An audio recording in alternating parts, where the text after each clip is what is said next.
enseme ndenda kwanere n'ensemo y'obumanyi Paulo ngwatana nale egati y'obumanyi n'obwanchani ase alia Korinto ense ya Korinto Paulo niga anyorete ng'abantu barenga aroro ogwatanekana nkwarengo mbali bali barenge n'obumanyi obonene basomete sana bachiete igoro mono ogasoma gwenseye okorera tokoroka PhD naende bamanyete noone ring'ana ria Nyasaye mbalisomete igo babwate obumanyi bwa igoro nambarengo batabwate obumanyi obu buno obo babwate bono Paulo ase ensemeye egochigotoira ase egetabu kia Abakorinto eritang'ani sana isato ekefunga ekemo goika 13 Paulo agacha konyora abantu abaiga ng'a ogwatanekana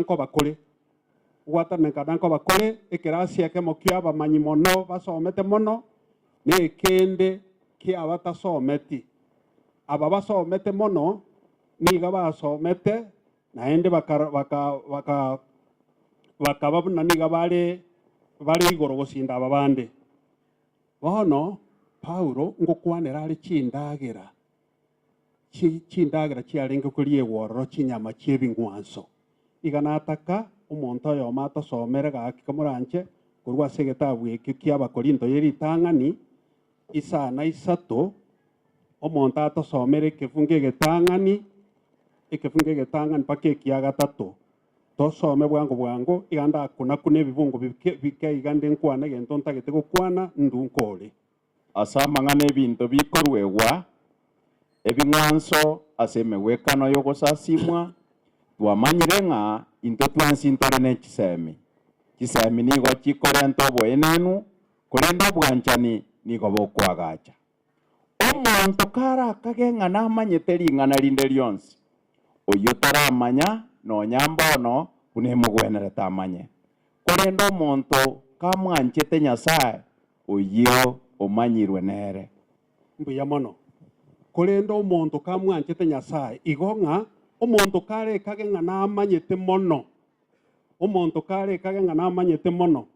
omonto oyo tamanyeti korenda omonto oyo Nyasaye oyo omwanchete Nyasaye oyo nere omanyiru na Nyasaye gose nere Nyasaye amanyete inki kerega abwo egento ke mbibere ekemo omonto obwate obumanyi bwa igoro lakini otamumanyete Nyasaye noyonde noria omwanchete Nyasaye obwate obwanchani bwa Nyasaye nakie kianseme yari gokwanera igoro ya obumanyi amo n'obwanchani yari gwatana n'obumanyi amo n'obwanchani egento ntagete gokwanera gabo nkiring'a egento kiarenge gabwo bona aba bamanyete mono iga barenga abaenenu abamanyete mono barenga abaenenu mpaka noone chinyama chiari korugwa ebing'wanso chinyama chiebing'wanso iga barenge korora ng'a bono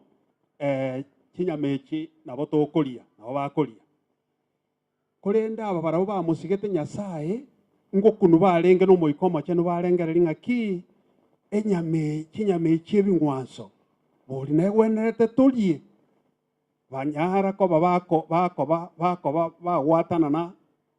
bagwatana igoro ya Nyasaye bwekene na ichi Nyasaye chichinde lakini ababande babwate obumanyi bwa igoro niga bare gokora ekwerende barenge gochiria naende bone kagera bakanyara koba bakorenta influence gochia saba aba batabwate obumanyi bwa igoro lakini bamanyete Nyasaye bono nonya nekero baikaransete bakoria abantu abaiga babwate obumanyi bwa igoro iga bakoria chindagera chiebing'wanso chiaruru ebing'wanso ga naba bamanyete Nyasaye bakunu bori ng'a bono onye nyare bokoria iga gaki nyare boyo mosomuga nyare boyo ochiete igoro iga onye okorieke riori bono nainto nabo torari bakaba ekegocha bono bakaba buna nekegocha gochia asa abantu begenete bono egento abantu bari bamanyete Nyasaye bono egento tokoborigwa gabwo gose tokoborani buna toikaransete iga torache toiranirie amaswali akero tokoborigwa egento tokobora ninkeri ng'aki aye nobeke gocha gochia soyo minto osoyo mino nokore kende keri keranyare koba gekomogocha oyo mino bono intagete tosome ibungo bibere nyikaranse kiagera chinsa kiatonyorire ekebungo kia ogokora 15 efunga 20 na 29 Acts chapter 15 verse 20 and 21 verse 20 and 21 ogokora oyo nyorire na bagotosomera 15 20 21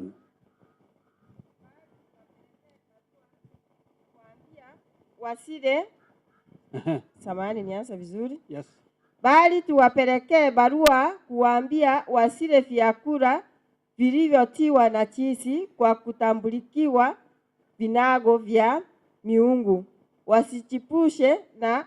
wajiepushe na uasherati, wasile mnyama yeyote aliyenyongwa na wasinywe damu, kwa maana kwa muda mrefu maneno ya Mose yamekuwa yakiwahubiriwa katika kila mji na kusomwa katika masinagogi yote kila siku ya Sabato. verse 29 ukiwa hapo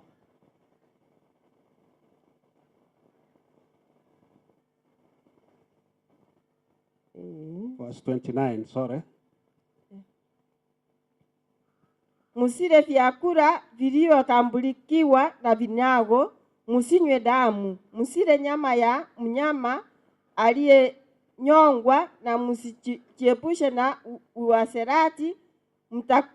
Mtakuwa mmefanya vyema kama mkiepa kufanya mambo hayo wasalamu.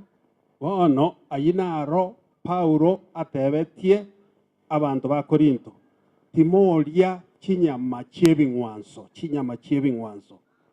timonywa amanyinga timoria ebinto binde byonsi birwereire bing'wanso byogosasimwa inki Paulo agokwanaga Paulo nigatagete koirania abakorinto gocha ase okomosasima Nyasaye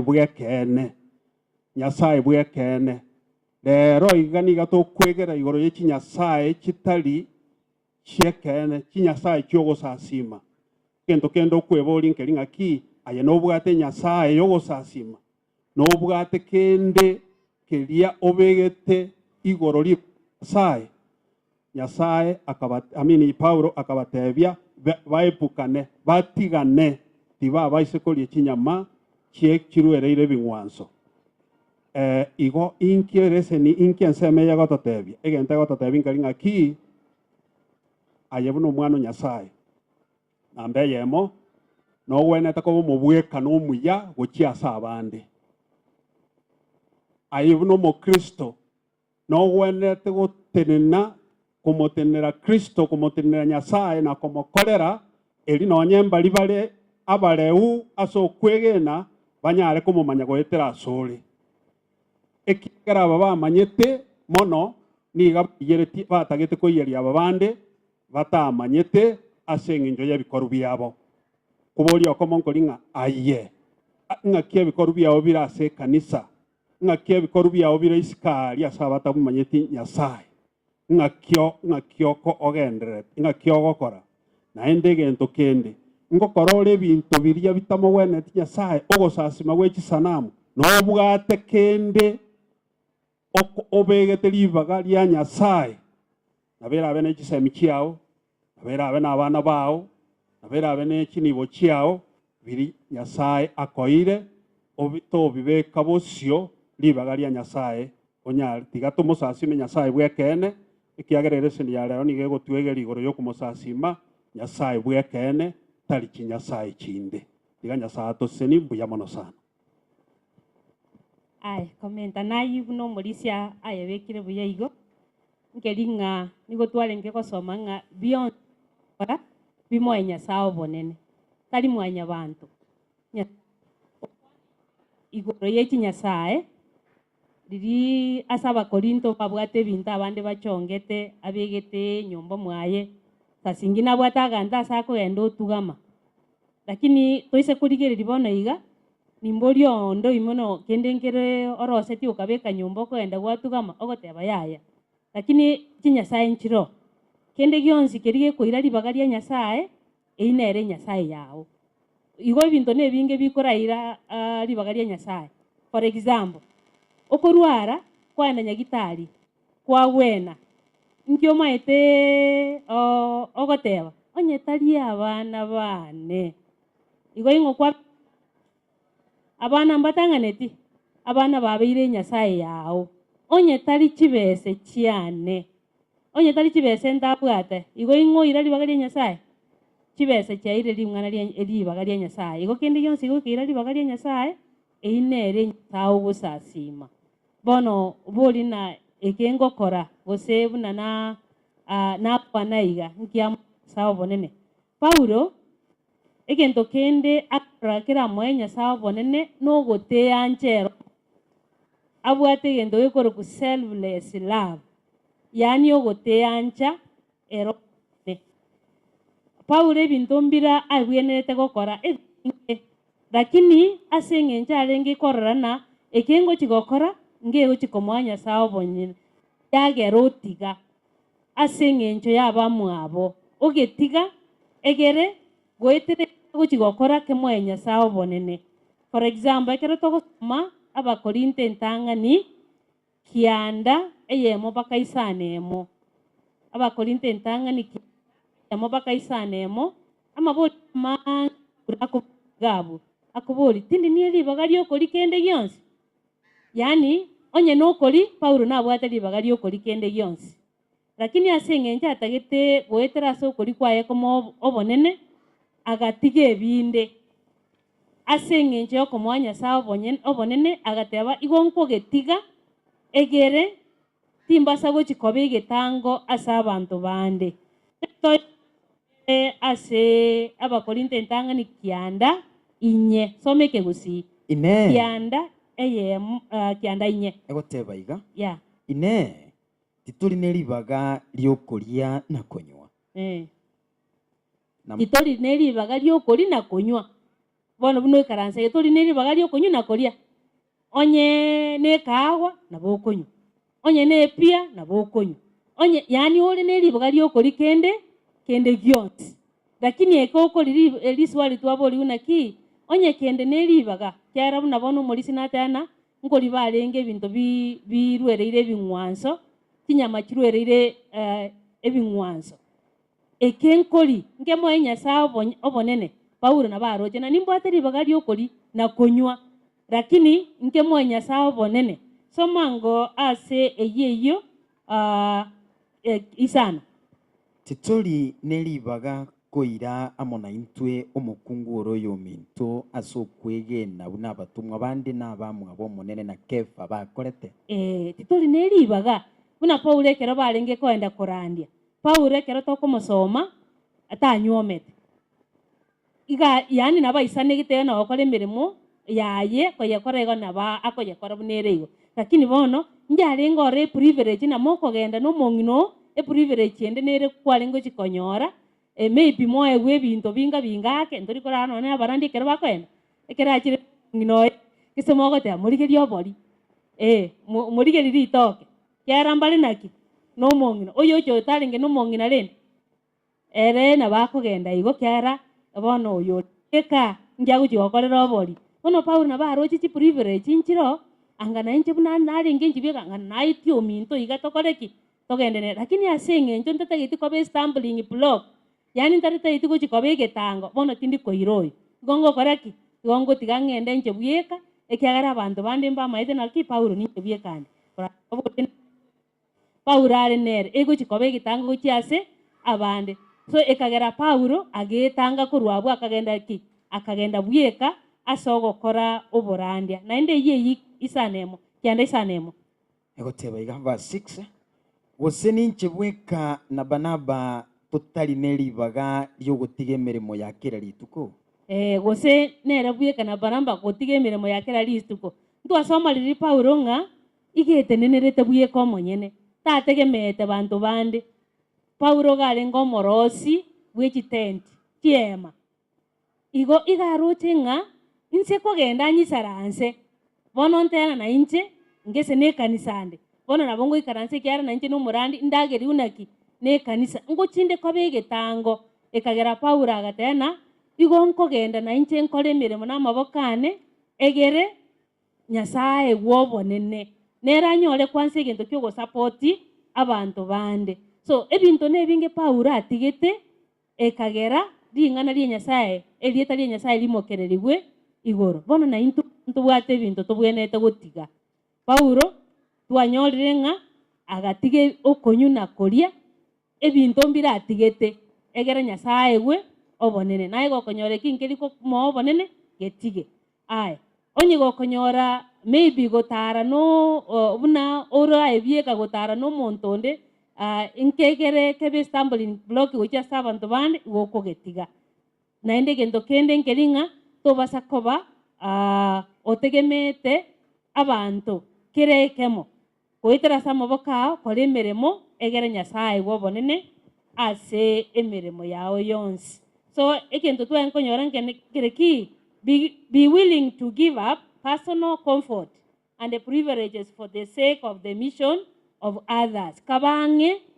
gotige yani ebintora nyore bikobegete buya kogetiga egero kigokora emeremo ya Nyasaye egere yetari ya Nyasaye liegwa bonene mona abaseni. Thank you so much kwale kunyiri omotegeri lieta na kyokurukwa elieta gore kujaisi awata korumosojo township. Thank you so much asante. Biamona silibaga madam mangana marito mono ala sere seniyeri tukoria lero enseme nga learning from past era korwa saya arariaya aetire na arariaya tokwegera torigererie getabu kia Abakorinto 11 ntogosoma yonsi torigererie na 10 ntogosoma yonsi lakini 10 ntake tosomerwe ifungo 4 5 3 kianda na 12 ingora tusomere bwango ekerongo tebaiga Abaisiraeli Paulo akainyoria Abakorinto akabatebya inyora Abaisiraeli ase Nyasaye abarusete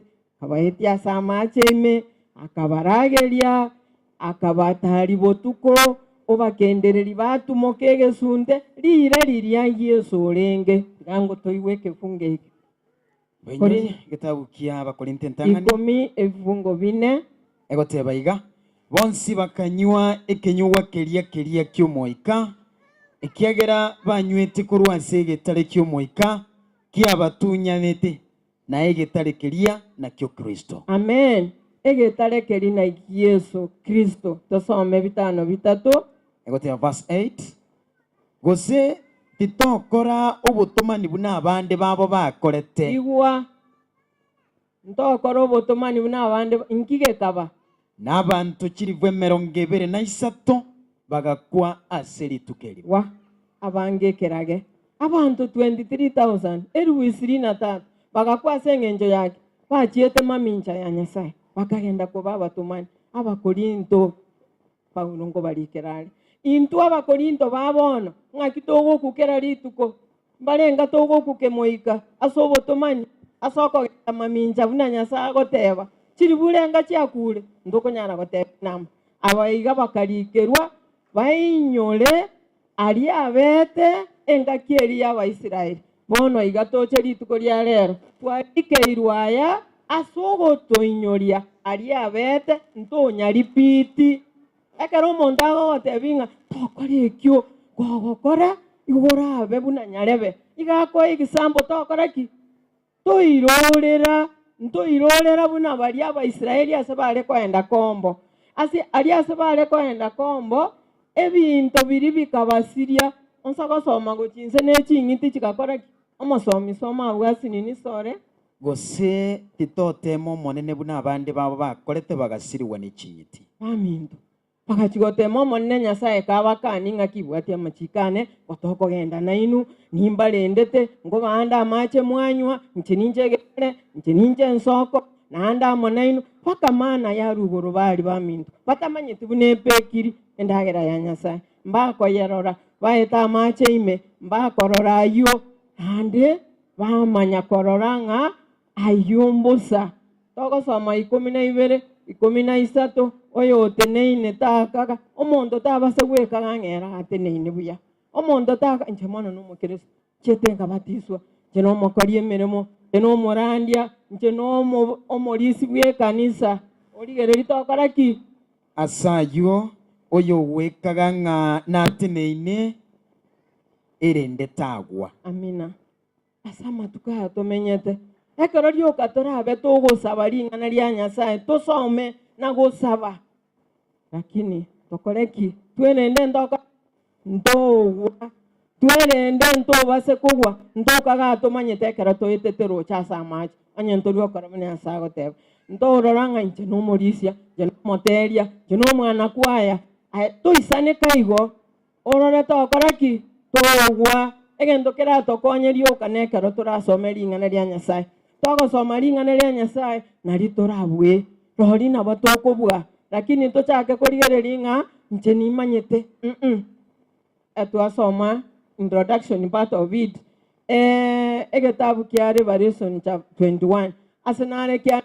omonyaborimo omokoria amabe noe nakamoa tagokora ki takoira obonda bwakare na kare tagosoa igoro onye kobwate kemo onye kobwate oborimo onye gwekaga onye koroche naye bwetenenere tayo omonene tokonyora obogima bwakare na kare togosoa ase obogima bwakare na kare akirisi nyebwata amang'ana amarito ekero kware korigereria echapter eye ya 10 engima na 11 nonyankianda Paulo gagotokura agokurera mana abakorindo na inturero iga nki Paulo are gototebe abakorindo babona nki Paulo gototebe totenene boko nki Paulo agototebe totigo obonyaka nki Paulo agototebe tomwanje nyasaye ekerekebe teba ekenekebe oyo minto apana aigambobe inyora abaisiraeli kera bale kogosera nyasaye nyasaye ko bai punishment baku nyasaye karigerereti ntubono iga ntorigokwa no totene lakini kemoika tokoreteki tokwete ase kemoika tiga nyasaye tokonye totenene bokong'u ase ogosoma ring'ana eria nyasaye kera ngochiko oyo minto agenderere gaki tosoma abakorinto eye engima na endambe chapter 10 engima na 11 amang'ana amarito mono abekire ogocha ase tore agotokurera naki tobwenete gotenena bokong'u toinyora abaisiraeli nabaetete roche nabarageretu ntu twanyora embura twanyora endagera twanyora obogima obo tobwate nabo bwa amatuko ameng'e ntobwate obogima bwa emiaka meke igo rero bwakia ambi bwaira mande bwaboka obotuko n'omugaso yatangaza obonene bwa nyasaye tiga nyasaye tosene. Thank you so much, asante sana tochikomonyoro you and then tumaye konyora Pastor Regan anachigotokira nori na gotokorera se emambe yabono yera na radio Vura 102.0 FM ningo turi live kurose kanisa ya Mosocho Township imeheye county sino togenete usankuru deseni karibu sana patia marieta na kyokuruko omoteli yo gotegerete radio. Thank you very much. Asa marieta nkoroku Elder Andrew Gaya gochiko kwana igorunga warning against adultery ekurueru igoro yogo sasi magendo keke sanamu aiga abaminto bakwaneire tikera neki nyinge turabe tugusasi machisanamu abande tutamanyeti naga ninkwane statement eme otanga adultery is not just about worshiping false gods but also about being spiritually entangled with dark forces.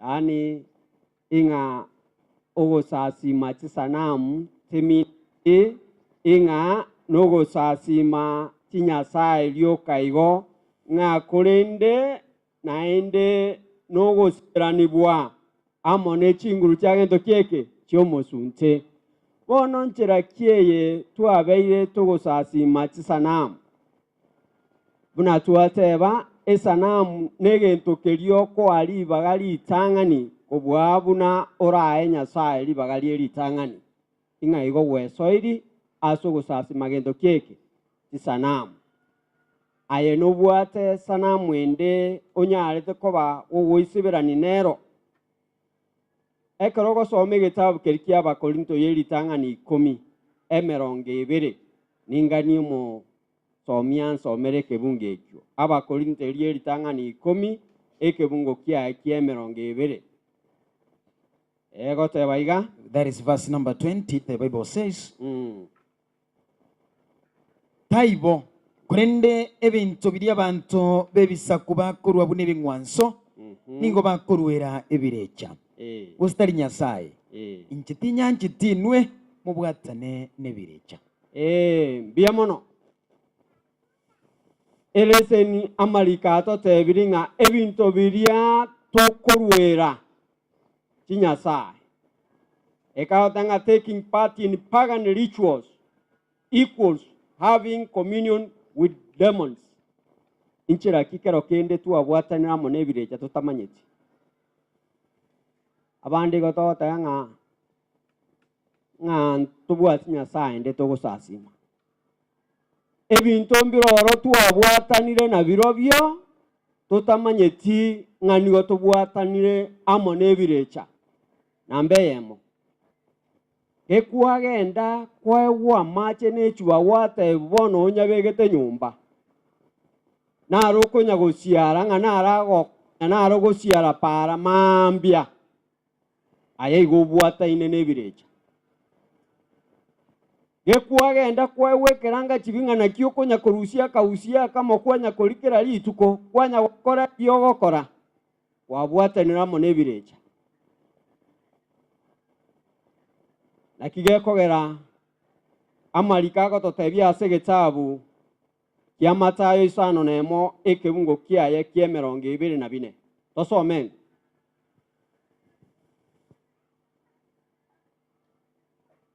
Matayo 5:24 na kiagoteo.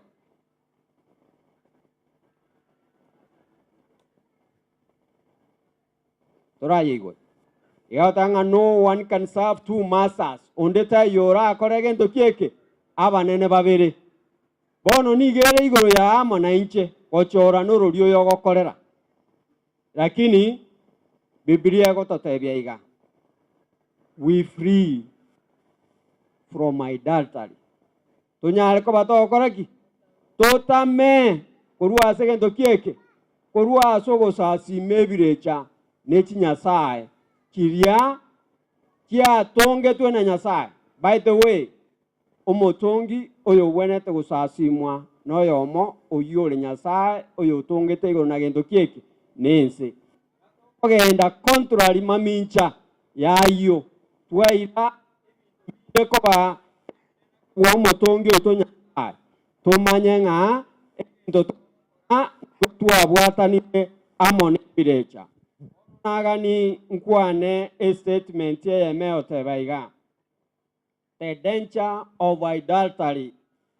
All urges believers to free from idolatry and not to participate in pagan practices, reminding them that worshipping idols is incompatible with worshipping God. Nasaba sisi. Thank you so much, asante. Ngakito konyora litukulia tanzi de yelda karibu sana maana kumonyora liga ni Mose. Atoe just a summary ye lesson ya itasiri tukule. Asante. Biamono. Totame korwa osas mogochi sanamu. Vitambire kwa nera marika ikomi kama kama tano ikomi na vile paka mano na vile kama nto ya morengo motenenku akanda kora Yesu akamwona kiara kwa mwaka na kare. Igenda kumenya na amario muntu yabwate na ararenge esanamu yaye nerango sasima egeresa matebye adana bata majikonsi akamatebona aenda ni bintu bya bwate abagira bataka twadeno bosibu yaye bakachenchia akanyira kunyiri bosio akagajwa igore ndenyo kwa njita mari mono ne sanamu erage tugenda yoro igendo gya kabere na ndo muntu naro kwa nera bwase kitabu kya Marko 12 bunga bunga na vine paka evena vitano vitatu paka vitatu na yamo kawata na kero muntu amwanjire Nyasaye na baku wachi sanamu ichi tubata sumo mboito yesa tabana umuntu ajaga mona ijiko kile linene yesa kama tayi ijiko linene tangani noko mwanja Nyasaye no moyo wensi ne birangere bya byonsi ne ndo yakabere wanje yo minto yo minono buyanjete Yesu kunyara kata turanje Nyasaye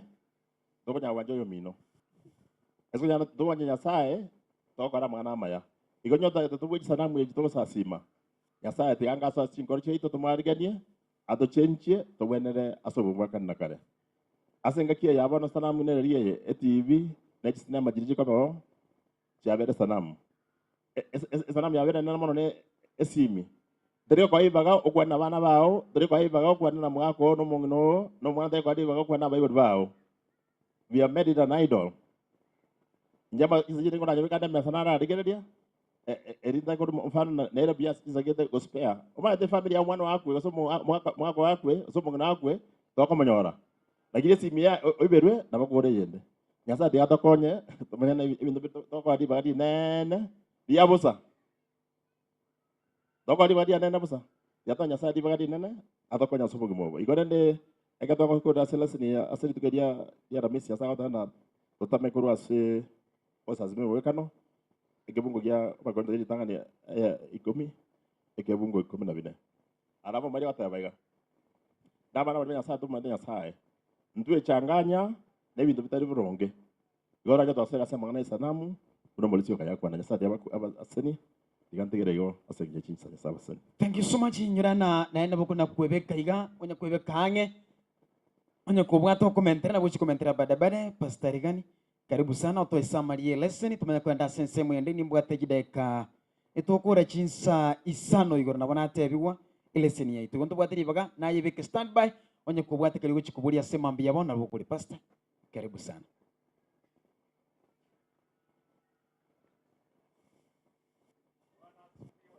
Amen.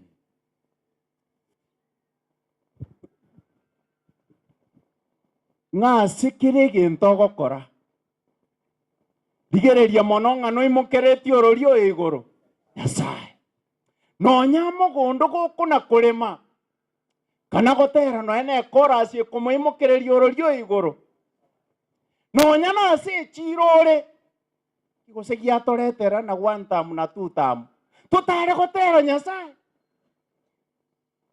nonya nase musangire kanondo nsture Nyasaye aeguri bagaria bene Paulo na manyita mang'ana aya ekagera Paulo agakwanira ng'a komo gokora kieke komo kuragera komo konywa bantu mbari gakuragira kurarusie shati bantu mbari gakuragira kurarusie gesibao bantu mbari gakuragira kurarusie kerebi Paulo na manyite ng'a matemwa manene na rengararia asindagira bantu mbari kanyenyire ngoko nyara kurayeruta guki abagani bagocha gusiraga sukuma tugabwata Paulo na manyite ngendagira njabwata amatemu arengaki njabwate amatemu amanene igo kogo chire ndagira uraye chira ngorake umbuna tachao emerengan 23 yes.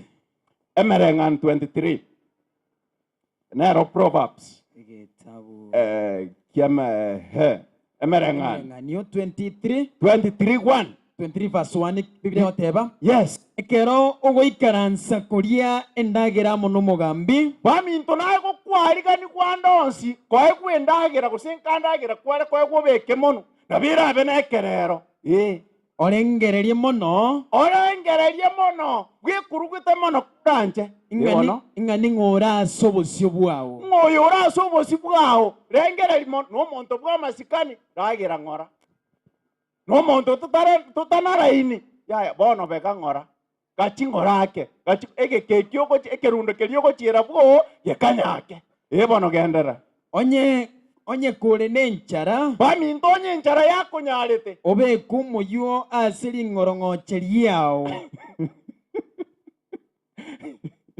onye kore nenchara enene mono tema gwe control nabegoteba igo obeka omoyo ase ring'orong'oche riao obeka omoyo ase ring'orong'oche riaki egento kegochikorentera abanto abange nendagira yaretire amarwaire endagera yaretire ebitina endagera yaretire boiga amakweri endagera yagerire mukamo murokorire kieke oseri tobaisa kogania chindagera chiaye tobaisa kogania chindagera chiaye chinyansu chire chinyansu ekiagera nigo chire echiobong'ainereria ekiagera igochire echiobong'ainereria tobaisa wechanda mono ng'obo omonda ya mono omorandi oyomo karandiri korwa ekanisa buna bono tokorandia omong'ina oyomo agateba ng'a pastor rero omwana okora kieki pastor rero mbakoragire mwana pastor agateba bokong'umbo iyo baba nomobora korenge bakagenda etegetege ranchi yaikire mbakarari omong'ina ori narosetie engoko buya karigania abageni baye akabekera omonto egetabo kiaye engoko eria ko akabateiba nabo tokoragera pastor nasaba pastor omoyo ugakora kieki ukamonyegeria agateba ya tiga turakora noe gwasaba tiga turakora kieki baminto tiga turasaba pastor kagosaba ekemoni gekaruri gachi ekemwamuti gekagwa esani eri yaye yengoko gekataboria enyama eria buna giakunete iga kegaturungana kegakwa lakini omong'ina oyo nachete agaonchoka rende mbuyare igo ng'a Paulo narochie endagera nasekere eng'ento njakwanera igoro ya echisemi na obong'aini abanto abange betogeiri chisemi noe nase ekanisa otarakwanwa etaito yao tori gokora kieki tori koigwa buya otararoku ng'a pastor dokita bono tori gokora kieki tori koigwa buya Paulo agakwana ng'a chisemi igo chikorenta kieki echikorenta oboenenu nandorore buya bono ase chisemi chinyinge chire Nyasaye ataiyo nobororo obonge bakorete kioka bore ng'anya konyore province esomete ebegete esokisia eyemo green eyende yero murandia eyemo 18 murandia eyemo 18 murandia eyemo 18 egoteba iga 18 nereyo egokwana iga ekiagera ase obong'aini obonge bore ng'ana omwetogeirie nao omoichano omongore nokonyora amachera amange akorete kieki are okobabangire kwa Nyasaye kieki ribaga nao omonto okomenta chisemi niga akomenta obororo chinsa chidonyo tokotang'ani Nyasaye komenta chisemi chiao nigo okomenta kieki obororo kende gionsi ogokora moimokereria orori oyo Nyasaye igoro gokonora imokereri Nyasaye igoro gokoneta imokereri Nyasaye igoro toswa kwene nanga nasomirie abana nkabwate twene nabuna Yesu rumi Deuteronomy okoiranira 32:15 okoiranirira 32:15 koiranira yes 15 igegoteba iga egetabu ekio yekoirana kwa machiko 15 yama na 32:15 yes korende Yesu runi akanora era agasoa konora bantu mbare gasoire konora no ane kanisa agotiga akaenena gasoire ko bitwara no ane kanisa agokora kieke iga agotiga bono akaenena kanora rende akaenena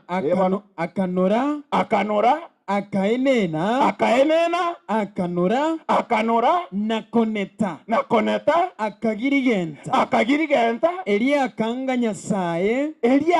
Nyasaye getare kiaye ori omotongete egento kende lesoni yari gukwanera twango obonyaka twango obotomani bwaboimakereirie igoro noe nase ekanisa rero iga noe mbarisia abapasta ngaibare inwanga gukwana lakini nje gukwana ndi nkirere kiri inwe basomere Emereng'anio 6:26 Emereng'anio 6:26 verse 26 yasome bune gotacha bono 6 verse 26 6:26 egoteba iga 25 nemo ase eng'encho y'omokungu omotayayi ase eng'encho ya mpango gwa kando omonto nigo maabona omobwate mbara abana omosocho soma Asing'encho omokungu omotayayi. Aseng'encho omokungu omotayayi. Omonto nigo akuremerwa oborwa nonye na egesamunye kiomogati. Ichare erie rikoremerwa riaborwa noe na egesamunyo giaki. Kiomogati. Yani arende tokerubo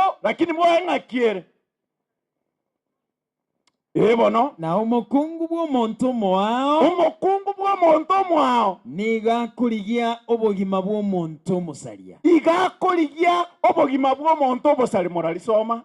Ine baminto. Omonto nabogorie omorero ayobeka ase egekuba kiaye n'echianga chiaye tichiya. Gaki tanyora ukimwi. Gaki tanyora gonoria gaki. Ine.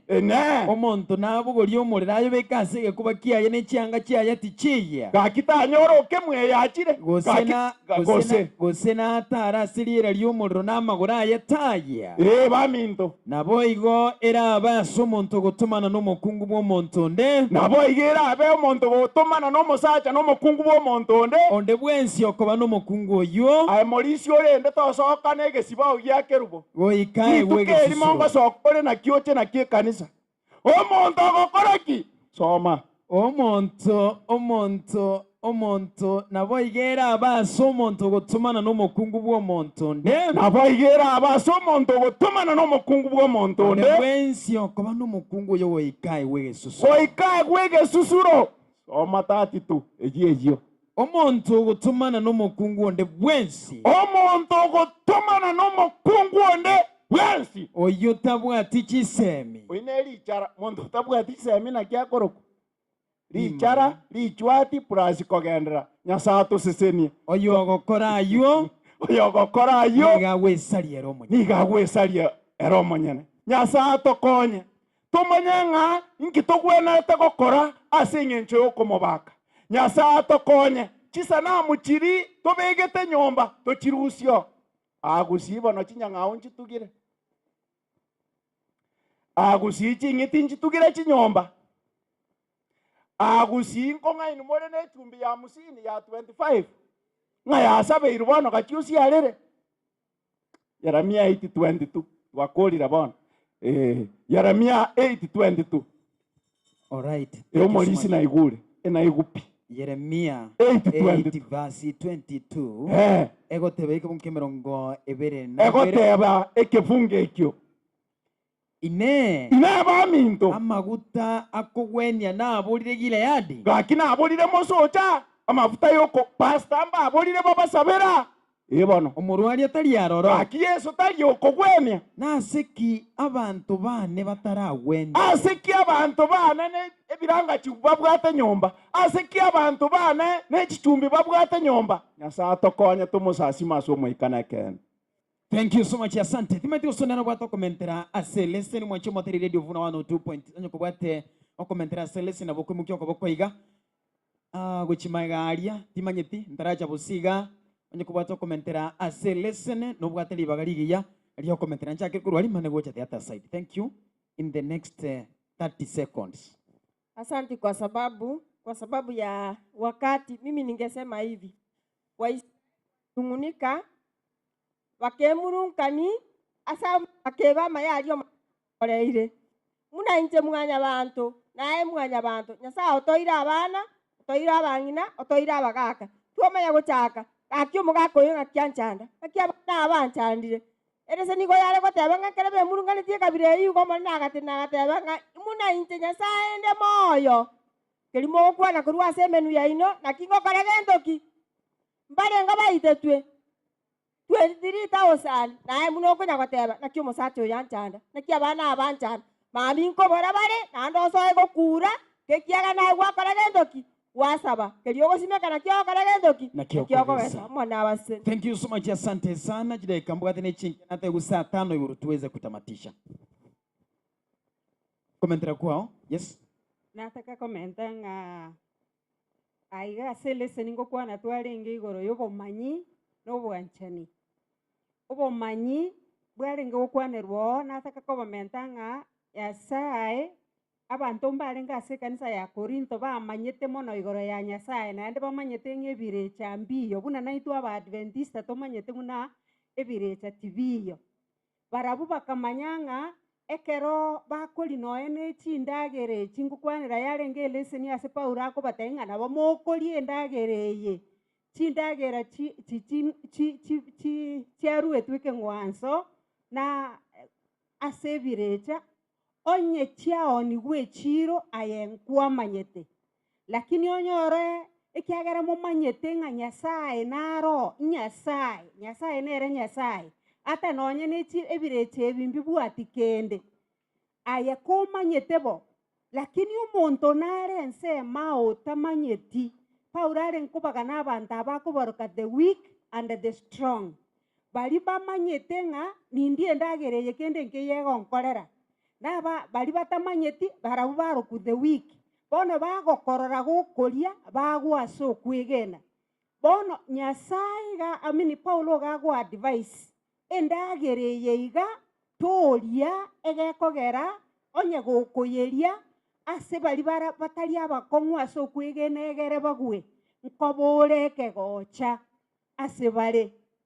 Bono na intwe sometimes ebinto mbire torakore ayo maete ng'a nkebwati kende nkegonsareri kende nche nomonto manyete ekimanyete okomanya kori kwana emanyete nimanyete ebuku boronge tikogera oyo minte Evalini ore next to me agwe ase engenche ere taramanya agokerera nere aingie mzima kwenye dhambi ayo manyete ase ogoika Evalini ere tamaeti ase agoika aya kobwatie agosoigo chime, lakini naende pia okomanya kori nkogera okagemu naye gore supernatural obuete ebibe tagotema kore chinguru chiao ochikore ng'obomanyi borimbwate bwa ebibilia nche ninyenyora tokonya gotara n'abanto bakonywa amaru onya n'omosae bakonywa enyasoro onya n'omosae bakoenda obonyaka nche tinkogwa tagwesemeria tiga gosemeri chinguru chiao semeri Yesu.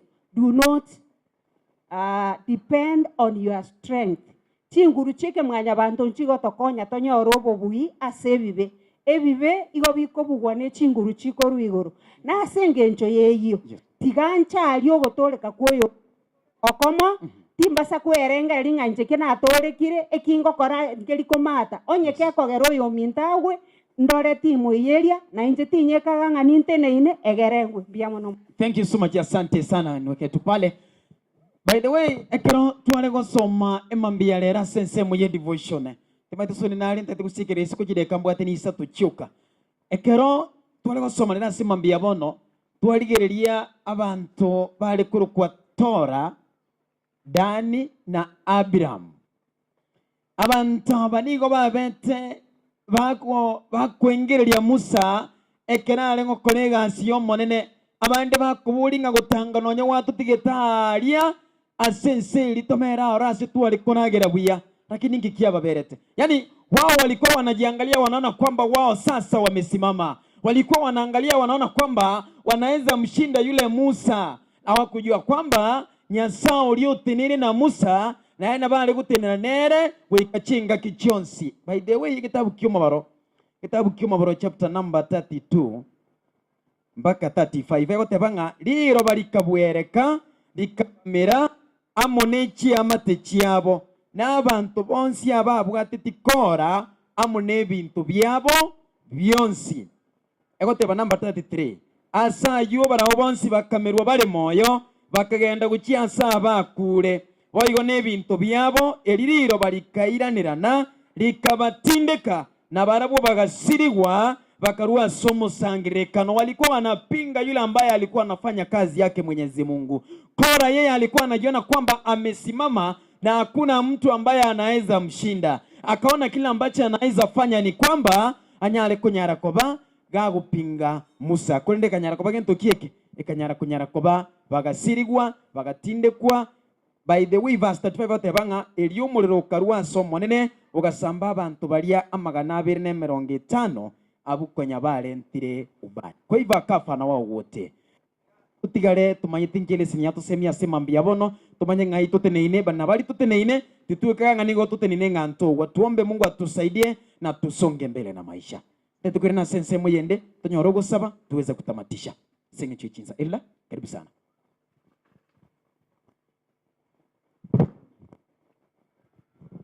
Watene tusabe.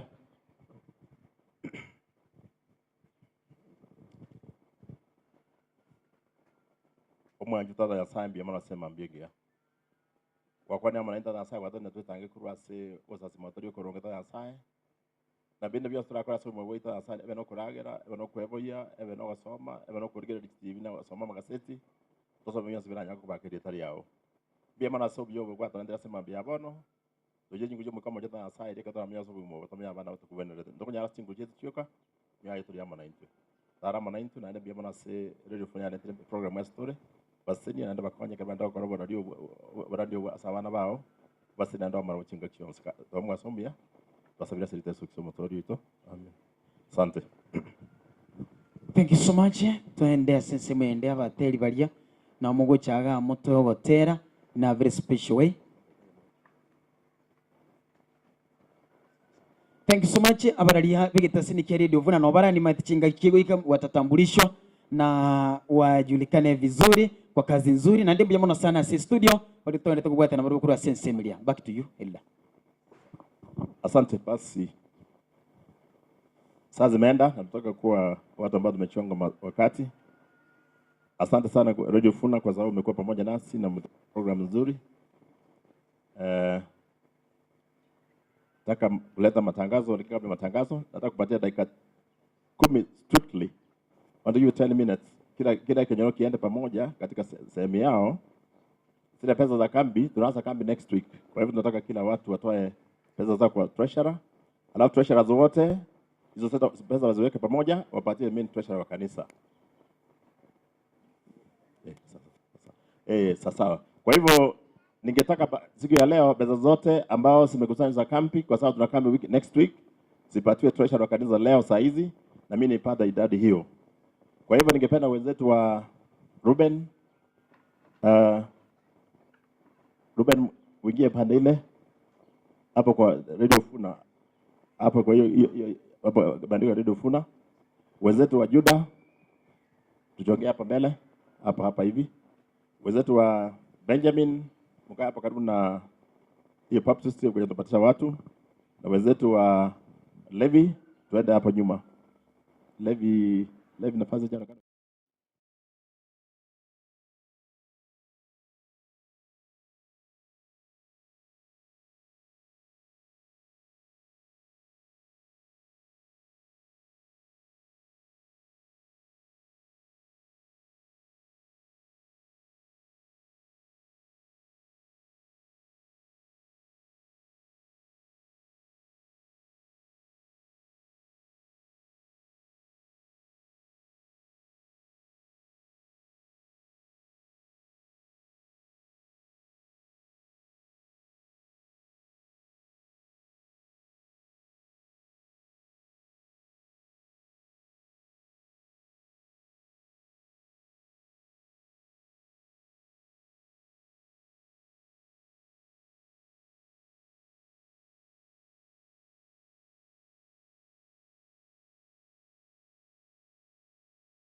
mataifa wanawiri, na waja wako wamebaki wakiteseka.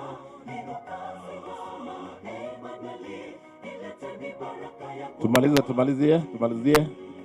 Dakika 10 zinaisha, zimeisha tayari. Nibariki niweze simama tena. Kwa nini watu wa mataifa wanawiri, na waja wako wamebaki wakiteseka? Inuka simama, Emanueli, ileteni baraka yako kwa wakati. Tenda jambo neno moja kwangu, nibariki niweze simama tena. Kwa nini watu wa mataifa wanawiri, na waja wako wamebaki wakiteseka? Inuka simama, Emanueli, ileteni baraka yako kwa wakati. Tenda jambo neno moja kwangu, nibariki niweze simama tena. Kwa nini watu wa mataifa wanawiri, na waja wako wamebaki wakiteseka? Inuka simama, Emanueli, ileteni baraka yako kwa wakati.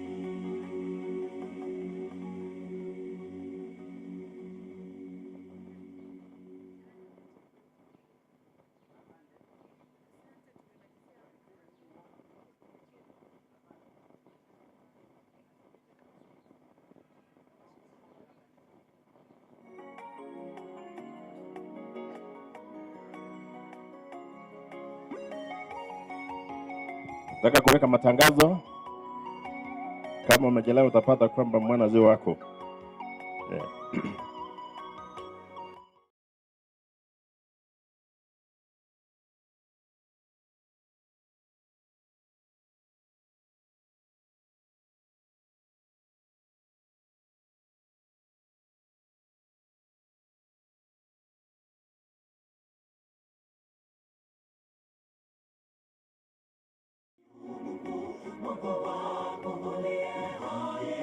Machozi yako yamekuwa chakula changu.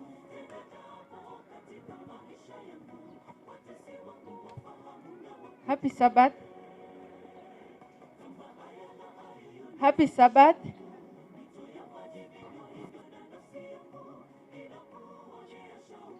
(105) 105 nyimbo za Kristo. 105 nyimbo za Kristo.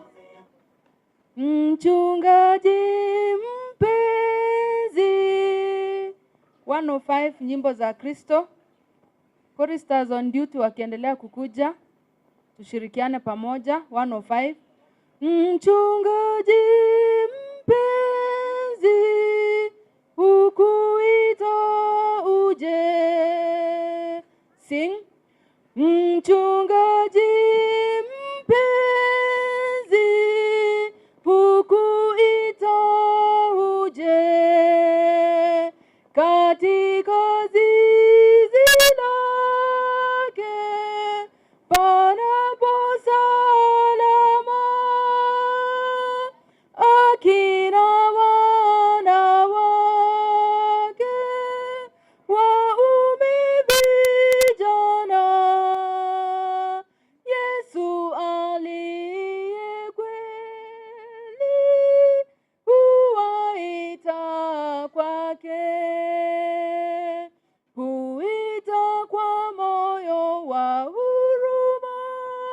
Uliyepotea uje kwangu, hivi kukungoja anadumu. Bwana Yesu mchunga. Asante. Nataka kuleta matangazo.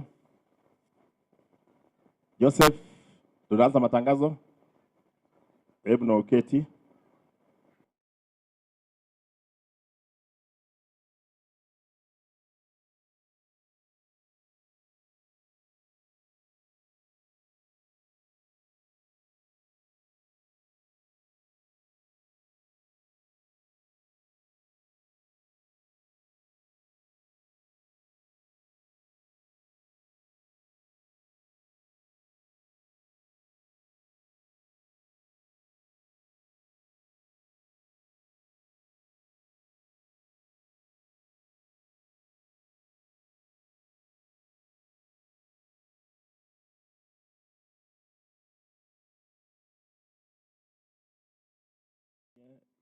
ningeomba Elda tu afanye special prayer for you, alafu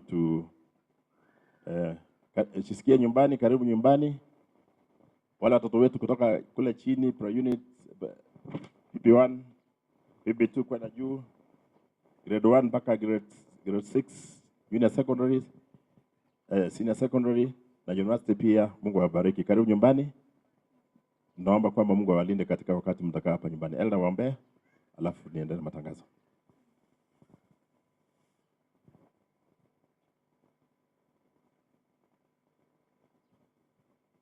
Ambao wanafunzi wetu ambao wamekuja kwa likizo wote wasimame tunapo waombea.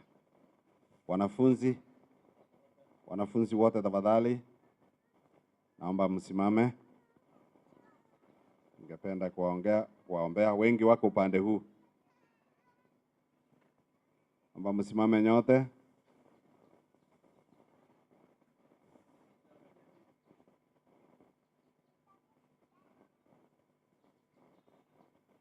Kwa wale ambao wamesimama tutawaombea. Hebu na tuombe. Anayetupenda Mungu wetu, asubuhi hii njema, sabato takatifu, umetupatia nafasi ya kuwa hai, umetupatia nafasi ya kuja katika mahali hapa ambapo panaitwa kwa jina lako. Nashukuru zaidi ya hapo kwa sababu kupitia kwa ile kafara kuu ya Yesu Kristo aliyekufa msalabani, umeweza kutupatia maisha ya umilele. Kuna wanafunzi wetu ambao wamekuwa pale shuleni, baadhi yao wamesimama, wengine bado wamekaa, na wengine pengine hawajapata nafasi ya kuingia katika nyumba yako. Mungu wetu, tunakushukuru kwa sababu uliweza kuwalinda wakati walipokuwa pale shuleni, na muhula huu ambao kulikuwa na changamoto nyingi, lakini watoto wetu wote ukaweza kuwahifadhi.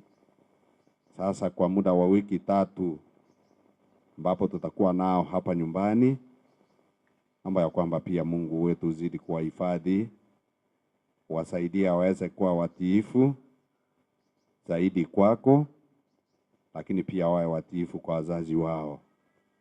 Wasaidie wasijiingize katika nasa za dunia hii ambazo zimekuwa ni nyingi, iwe ni unywaji na mambo mengine mabaya ambayo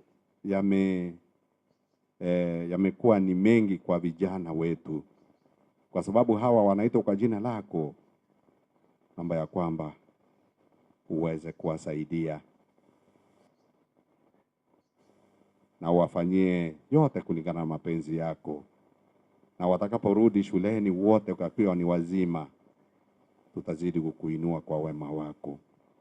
Sasa tunaomba ya kwamba ibada ya leo kwetu sote na vijana hawa iweze kuwa yala ambayo yatanenwa kutoka hapa mbele, iwe ni sauti yako ambayo itapitia kwa viumbe vyako.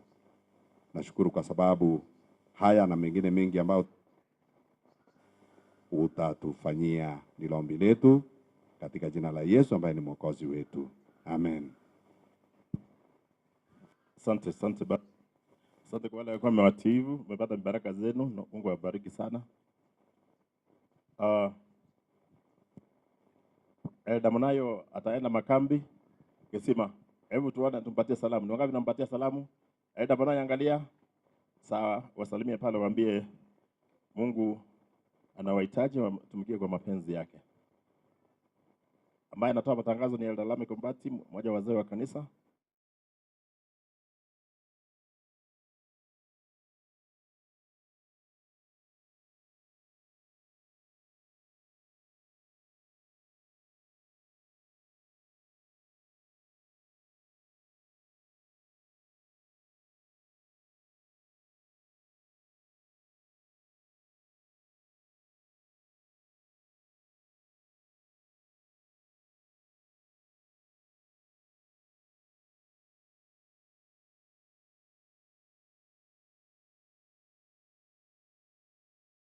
highway. Kwa hivyo ningeomba kwamba sisi zote tujipange tuende pale kwa minajili ya mipango hiyo. Kwa hivyo makambi yetu tutaanza Sabato ijayo, tuende kuikaribisha Sabato ijayo, alafu tutaanza hiyo wiki. Kwa hivyo tuweke tayari, na kama ulikuwa umetoa ahadi ya kutoa sadaka ya kambi ama kambi expense, tafadhali uhakikishe kwamba umeitoa vile ulikuwa umejitoa kwa Mungu wako.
Vile tumecheza katika leseni.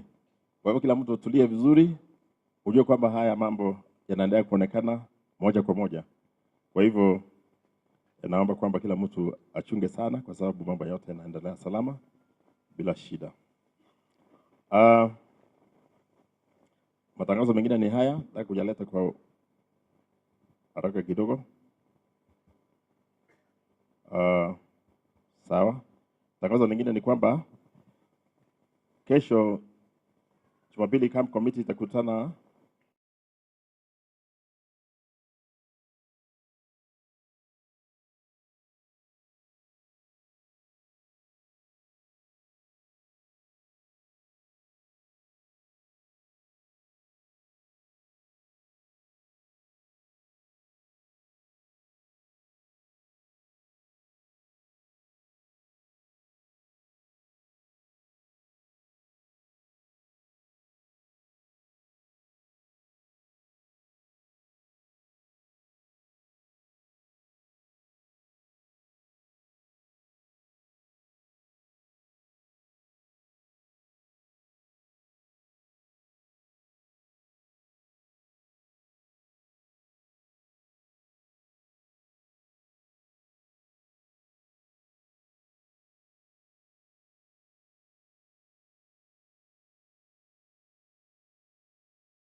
Sabato iliyopita, mkuja pale tuwakaribishe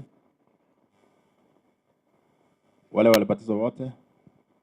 Walibatizwa Sabato ile ajete njubusio. Walikuwa 24. Tungependa kuona hapa mbele. Asante, Mungu awabariki mkiongea hapa mbele. Walikuwa 24, tukuje mbele. Asante.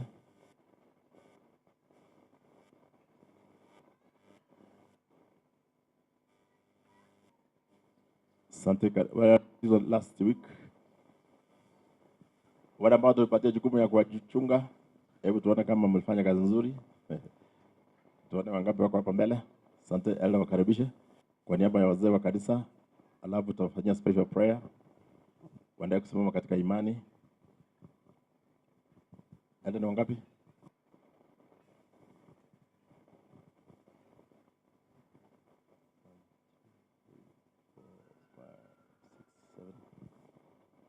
Kwa hivyo 10 hawako, lakini najua kuna wanafunzi wa kanisa yetu pale juu. Kuna mwingine tena? Nataka kwa sababu wakati mpate special prayer, Elder, tawaombea Mungu awalinde.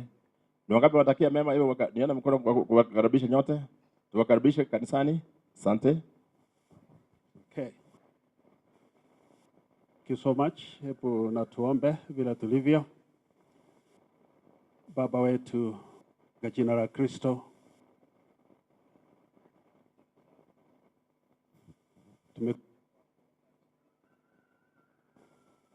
kwa sababu ya hawa viumbe vipya ambao walijitolea maisha yao. Baba wetu, tunawakabidhi mikononi mwako.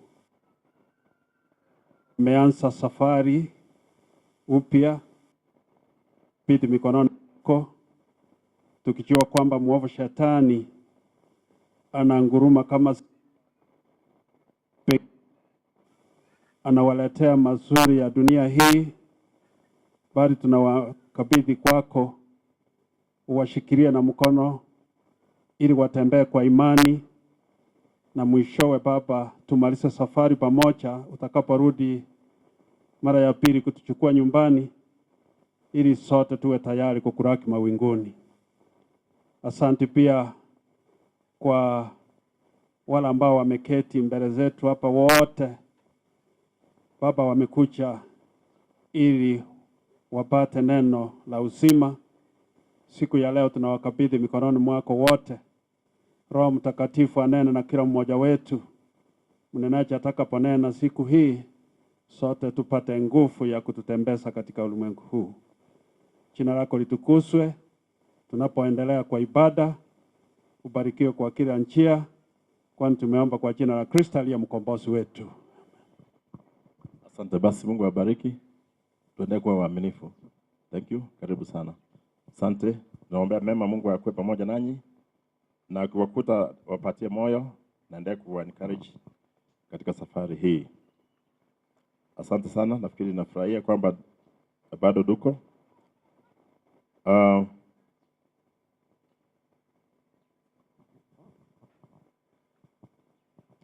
Kwa hivyo tunaambiwa kwamba kufuatiana kufa kwa mwenzetu anaitwa Faith Mosoti, ambaye ni member wa Nyaganja Church. Tunaambiwa kwamba viongozi wote wa Pathfinder kesho tukutane Mosocho saa 8 kamili, wapange jinsi ya watamlaza tarehe 8 mwezi wa 8. Kwa hivyo ningeomba kwamba Mungu akuwe pamoja na viongozi wakutane wapange mambo hayo. Ningeomba kuna tangazo hapa tusikize, ndasoma vile limeandikwa kwa lugha ya Kiingereza. Limeandikwa hivi: Seventh Day Adventist Church, Nyamira Westfield, PO Box 44546.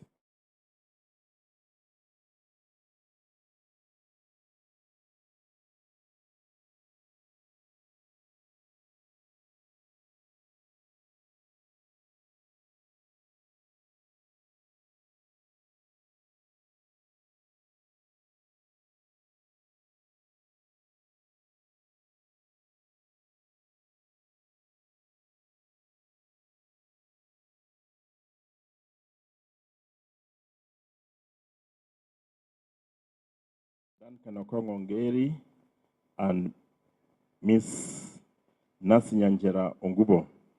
The bridegroom comes from Mosojo Town to ETC Church, Mosojo District of Nyamira Westfield, and the bride comes from Ebike SDA Church of Nyatike, District of South Kenya Conference. The wedding will be held on the 28th of August 2026 at Ebike SDA Church, starting 11 a.m. This wedding will be announced as follows. First announcement on 1st of August 2026. Second announcement on 8th of August 2026. Third announcement on 5th of August 2026, and the last reading on the 22nd of August 2026.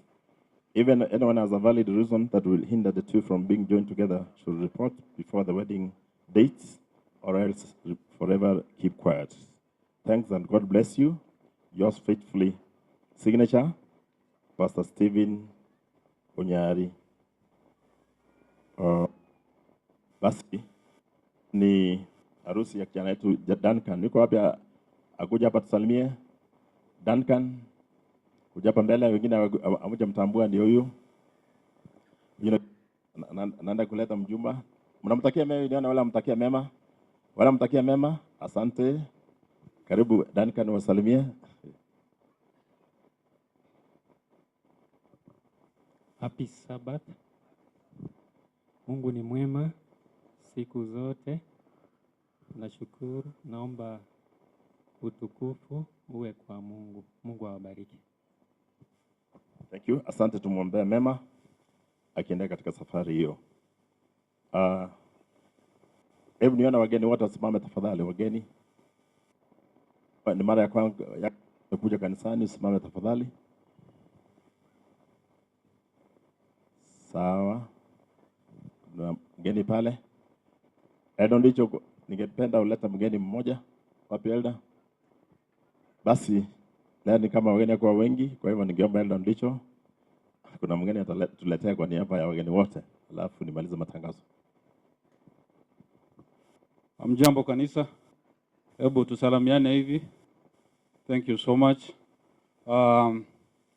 Kwanza wacha nilete salamu zangu mimi mwenyewe. Mgeni anaweza kuja pamoja na Biblia yako na kila kitu na familia. We have a place for you. You can still walk forward. Mimi Elda, najua utadiscuss jina langu kwa board, lakini nataka niseme kwamba I've been serving for this church or in this church for the last 23 years as a member. Sasa ukisikia jina langu likikuja kwamba I'm transferring my membership, kubali, mimi sina kesi na mtu yeyote, na yale tulisoma kwa Biblia asubuhi. Kama uko na shida uniambie nibatizwe kabla nihamishe jina langu kutoka Mosocho Township. Hiyo iko njiani. I also have the privilege of introducing my friend here and his junior. These are my friends. Dr. Clifford Ratemo comes to us from conference. I know kwanza ni wangapi wanamjua Dr. Clifford Ratemo? Thank you so much. Cliff is also a lecturer at Baraton University. We contact for quite a period, but he told me today he could celebrate with us here kwa sababu alitaka ajue Mosocho Township ni wapi. We have every reason kumtambue kwa sababu haya mabadiliko yenye tunaona saizi yenye inaendelea kwa kanisani. Basically he was appointed by the General Conference ya hii mambo yenye tuliona ikiendelea katika mitandao, who have brought forth what has happened. Kwa niaba yangu mimi mwenyewe na niaba ya kanisa, let me take the privilege of welcoming him to worship with us this morning. How many with me could wish that he worship?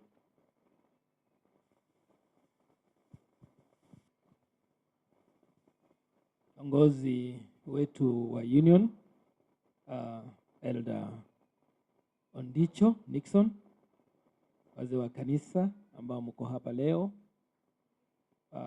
viongozi wa kanisa pamoja na washiriki wetu wote wa kanisa la Mosocho Township, na wasalimu nini nyote katika jina la Yesu Kristo. Haleluya. Bwana Yesu asifiwe jamani. Asante sana. Nashukuru kabisa kwa fursa na wakati huu mwema ambao nimepata niweze kuabudu pamoja nanyi siku hii ya leo. Jina langu nirudie tu ni Clifford Mobisa Ratemo. Sasa hivi labda kiongozi alisahau kwamba mimi pia ni chaplain Kisii University. Naamini kwamba mko na watoto wenu pale na sasa hivi wako likizoni, lakini Septemba watakuja, na tuko na kanisa kubwa sana pale, zaidi ya wanafunzi 2,000 wanaoabudu pale, na ningependa siku moja mtualike Mosocho Township tukuje kuweza kuabudu pamoja nanyi. Si mgeni sana kwa nyinyi nyote, vile niliona mikono ni nyingi. Hata yule kijana naye kufanya harusi ni rafiki yangu sana. Pia Dickson na Judy Atoni pia ni marafiki zangu, tulisoma na Judy kule Baraton, na nashukuru sana kwa sababu ya kazi ambayo mnaendelea kuifanya hapa Mosocho Township. Naamini ya kwamba siku moja tena tutaweza kushiriki jinsi hii, hata tuweze kumega mkate wa uzima pamoja. Mungu aweze kuwabariki ninyi nyote. God bless you. Hawa watoto ni wangu. Huyu anaitwa Delbert Samuel Mobisa, anasoma Ruby Craft. Salimia watu wa Mungu. Happy Sabbath. Happy day. Huyu mwingine anaitwa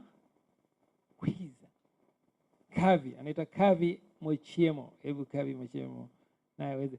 Kavi Mochiemo ni ndugu yangu, ndugu wa mke wangu, my brother-in-law, mtoto wake. Hebu salimia watu wa Mungu. God is good and all the time. God bless you all.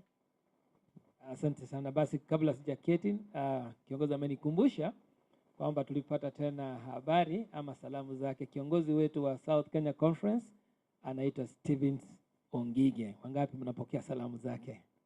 Asante sana, mbarikiwe. Asante kiongozi. Asante kwa wageni. Basi Mungu awabariki. Leo lesson yetu ilikuwa muda mrefu kidogo kwa sababu tulikuwa na wageni. Sasa hizi tuko live Radio Vuna. Kwa hivyo ningeomba kwamba tulie vema. Mungu awabariki sana. Hebu na tuombe. Baba Mwenyezi Mungu, asante kwa neema zako. Mipangilio yote tumeacha mikono mwako, iendelee kwa neema zako na utukuzwe kwa kila jambo. Ombi letu kupitia kwa jina la Yesu Kristo Mwokozi wetu. Amina. Asante.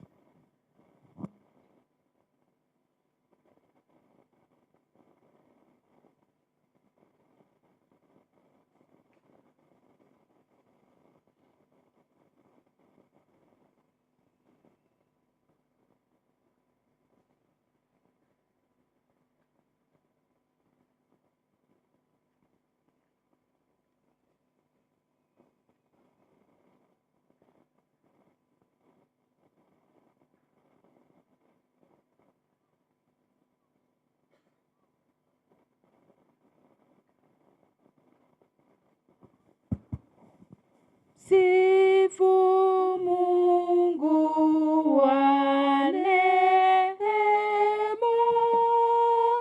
enyi viumbe popote, wajuu pia sifuni. Baba, Mwana naye Roho. Amen. Tu mbele yako Mwenyezi Mungu, twanyenyekea kwa sababu we ni Mungu uliyetuumba, umetuumba na tuhifadhi, lakini zaidi umetupatia umilele katika Yesu. Wakati mwafaka twaomba uzungumze nasi kipindi hiki na wakati huu, kila mmoja apate nafasi katika meza yako. Neno lako litufae kuanzia sasa hata mwisho.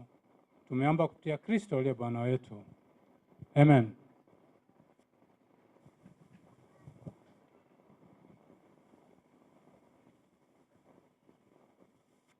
Halo? Halo? Ni wangapi wako na furaha katika siku ya leo? Sijaona watoto wazima wakiinua mikono. Haya, kuna wimbo tunataka kuanza kuimba. Ama nataka kila mtu mwenye ako na simu atoe ndio tuimbe.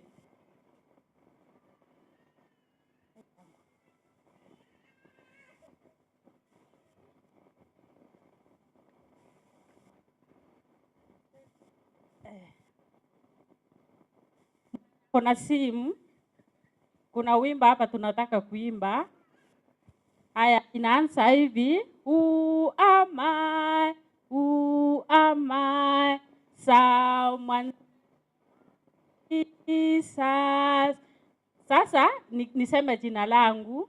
I am Rispa.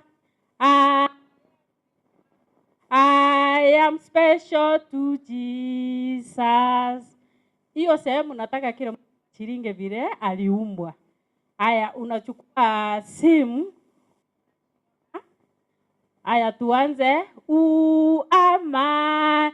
Who am I? Someone special to Jesus. I am Rispa. I am Rispa. I am special to Jesus. Kila mtu anasema. Haya, tuimbe mara ya mwisho. Who am I? Who am I? Someone special to Jesus. I am Rispa. I am Rispa. I am special to Jesus.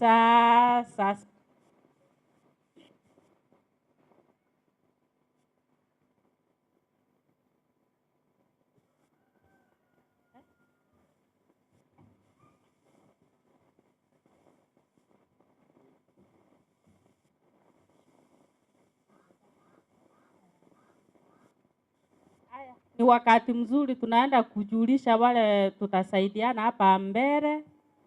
Nadhani Elda aliintroduce guests. Haya, ni sehemu ya hapa mbele. Katika mkono wangu wa kushoto. Happy Sabbath. Happy Sabbath. My name is Jerry Adams.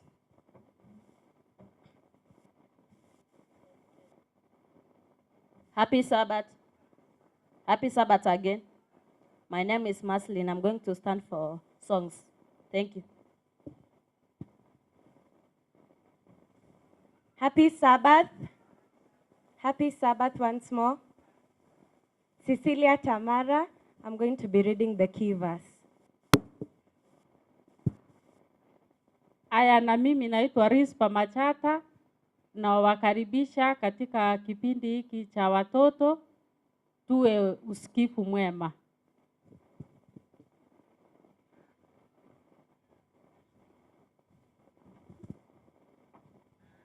I am somebody special. That's how you sang. And everybody became. Oh, biamole.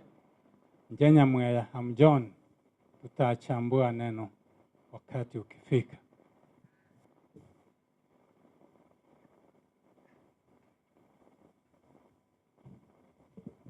Our scripture today comes from the book of 2 Corinthians chapter 3 verse 2 to 3. I repeat, 2 Corinthians chapter 3 verse 2 to 3. And it says, "You yourselves are the letter we have written on our hearts for everyone to know and read." It is clear that Christ himself wrote this letter and sent it by us. It is written, not with ink, but with the Spirit of the living God, and not on stone tablets, but on human hearts. I repeat, you yourselves are the letter we have written on our hearts for everyone to know and read.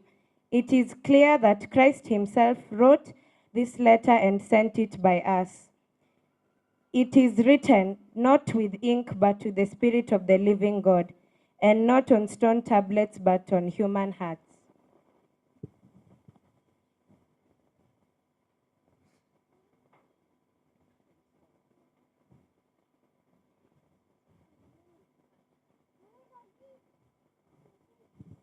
Tusimame kwa wimbo nambari 54.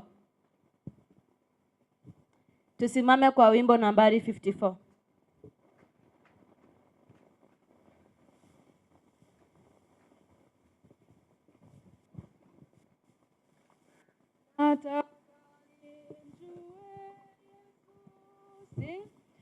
Nataka nimjue Yesu na nizidi kumfahamu, nijue pendo lake tu,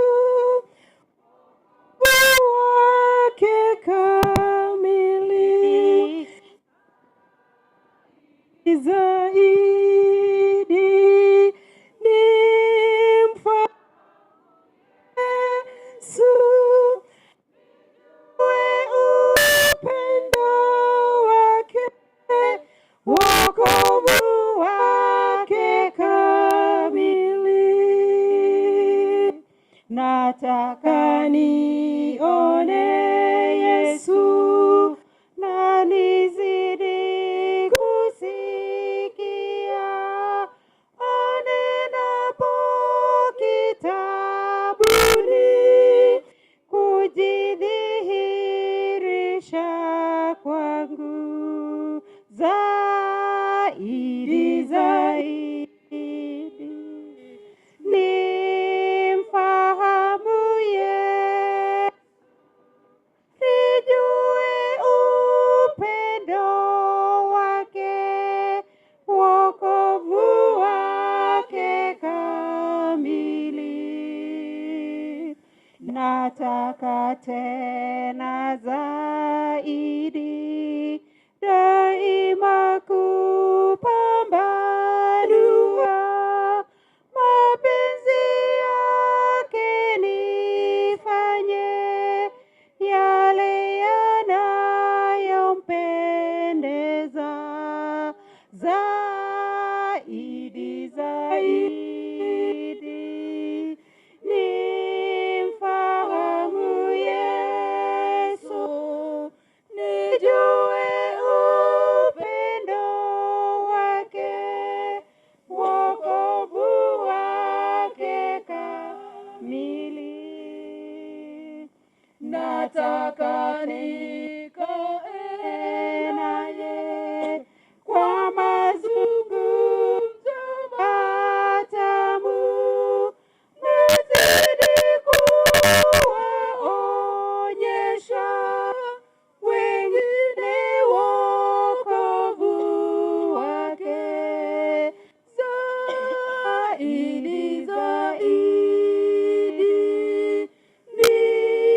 nimfahamu Yesu, nijue upendo wake, wokovu wake kamili.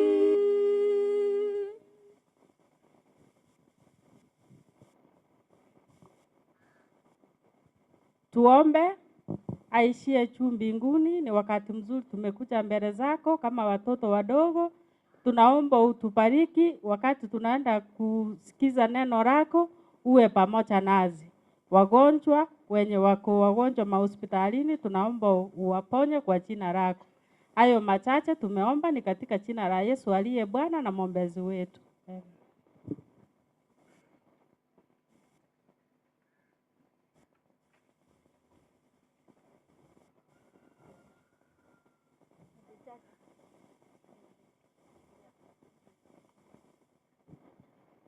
May the church choristers stand up and start collecting the tithes and offerings. The deaconry may they stand up and collect the tithes and offerings. Choristers, may you come in front and keep the song.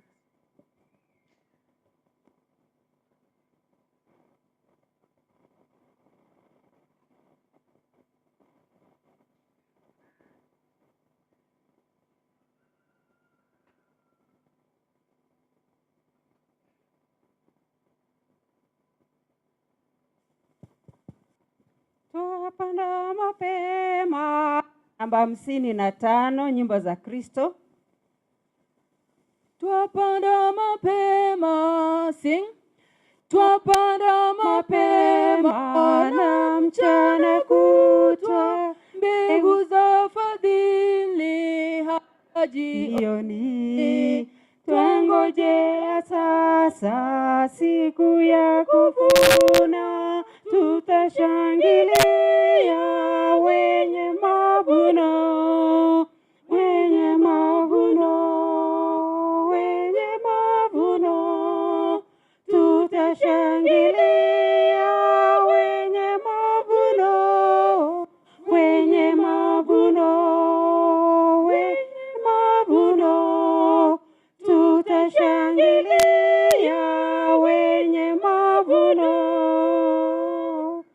Twapanda mwangani na kwenye kivuli, tusishinde na baridi na pepo. Punde itakwisha kazi yetu hapa, tutashangilia wenye mavuno, wenye mavuno, wenye mavuno, tutashangilia wenye mavuno, wenye mavuno, wenye mavuno, tutashangilia wenye mavuno. Twapanda kwa Bwana mbegu kila siku, tujapoona tabu na huzuni, tuzishaposhinda atatupokea, tutashangilia wenye mavuno, wenye mavuno, wenye mavuno, tutashangilia wenye mavuno, wenye mavuno, wenye mavuno, tutashangilia wenye mavuno. Nambari ni 9. Mbaji mfalme, vitu vyote vyako ni kwa ukarimu wako ninabarikiwa, ni kwa ukarimu wako ninabarikiwa.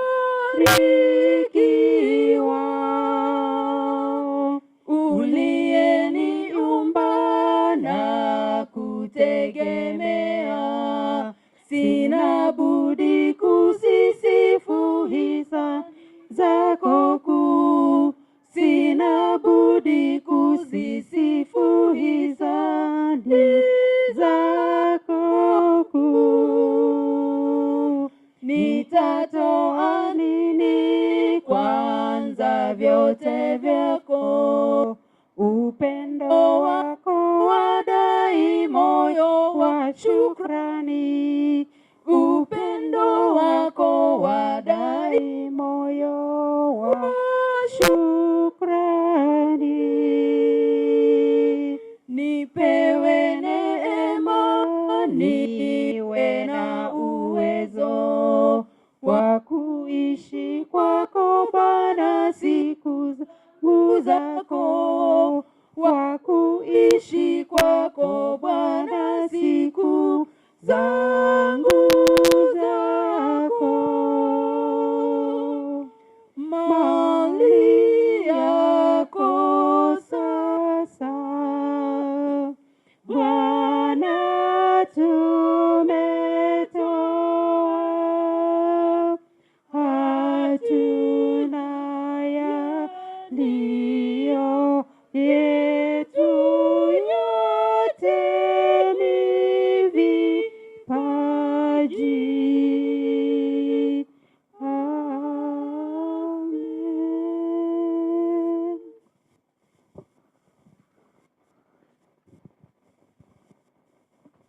Let's believe and pray. Our kind of loving Master above in heaven, we come to your feet at this moment, Father Lord. Father Lord, may you please bless those who removed the tithes and offerings, and Father Lord, those who did not remove, Father Lord, may there's a next time. May they remove the tithes and offering next time. Father Lord, I pray this short prayer, trusting and believing in your God's name, I pray.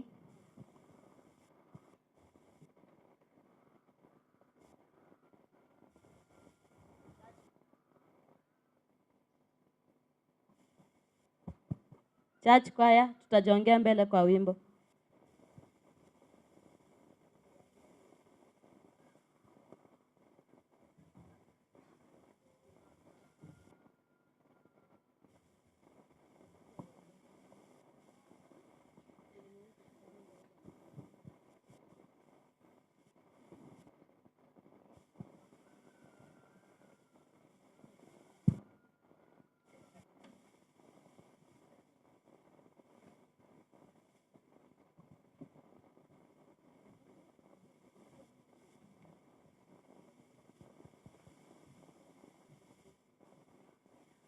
Kwaya wakiendelea kujipanga, kuna wale watoto nilipea kitambaa, tafadhali mtunge na wengine hapa kwa ajili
Napenda kuhubiri huni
watoto wakuje mbele,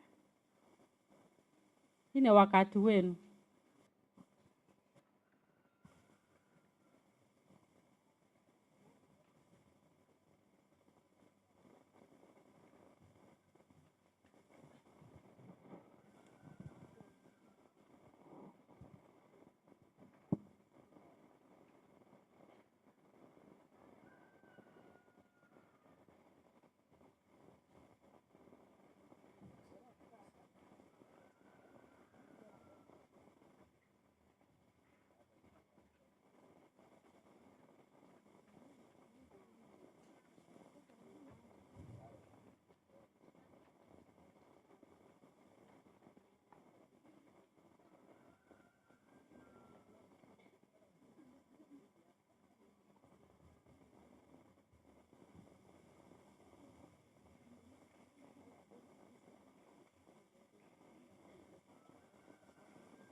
Keep me burning.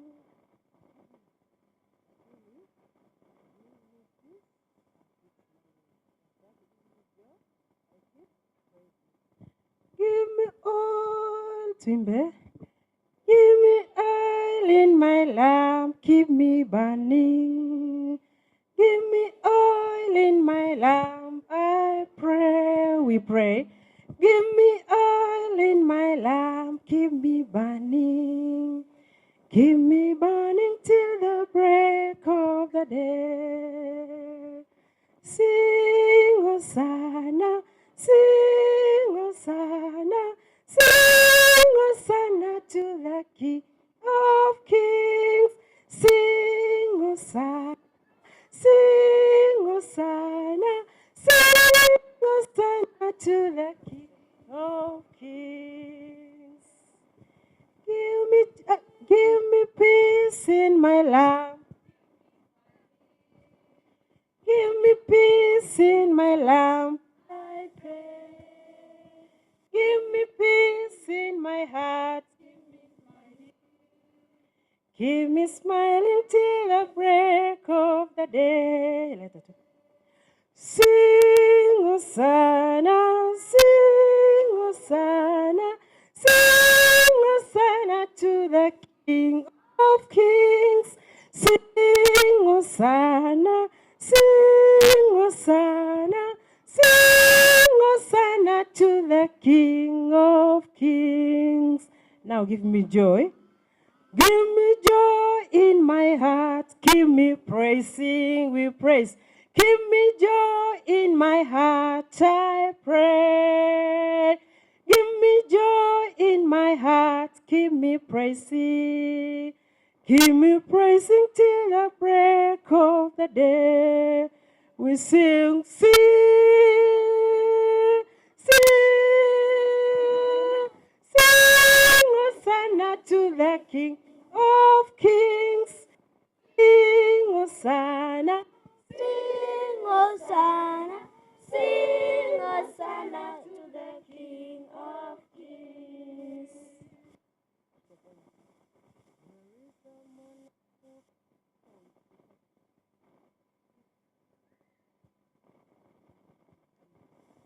There is a man I know. Lakini na mkutano wa imbi.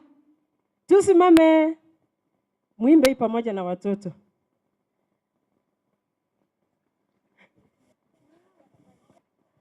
There is a man I know. Tunataka kwanza, lakini hawa hawajasimama. Nikidhani watoto watamaliza, alafu hawa pia waimbe wakifanya vile tumefanya. Ama tuimbe pamoja. There is a man I know. Tuimbe wote, mtaona vile tunafanya, sawa? There is a man I know. His skin was white as snow. He went to the river to wash his sins away. And his name was, and his name was, and he dipped, and he dipped. Kwanza, and he dipped. Hawajafanya hawa, umeona? And he dipped, and he dipped. The deep and the deep and the deep and deep. 1, 2, 3, 4, 5, 6, 7. And he came out. Sasa zimeona wote. Turudie mara ya mwisho. There is a man I know. Just know. He went to the river to wash his sins away. And his name was Nama. And his name was Nama. And he did, you dip with us. And he did twice deep. And he did 1, 2, 3, 4, 5, 6, 7. And he came out clean. Watu wakupa mtaesa kaa, sisi tuendelee.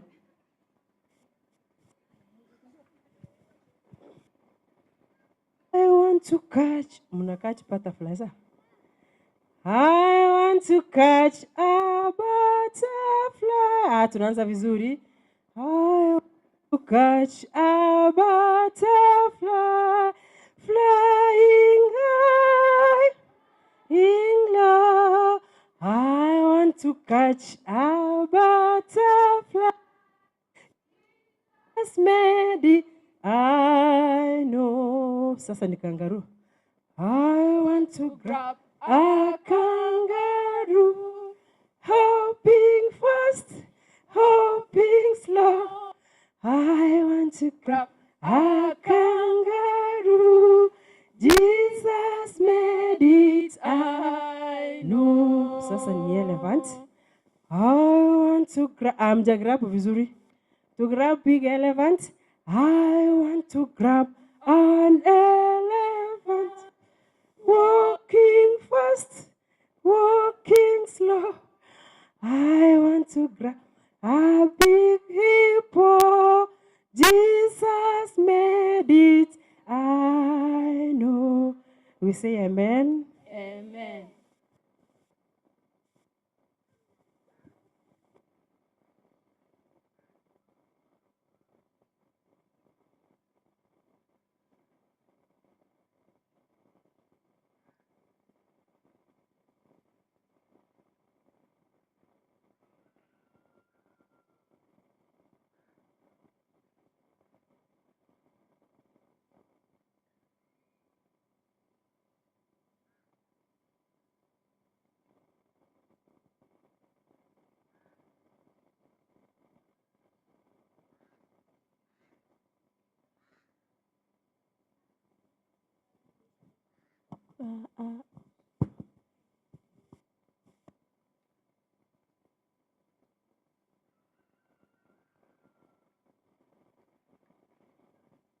I have decided to follow Jesus. I have decided to follow Jesus.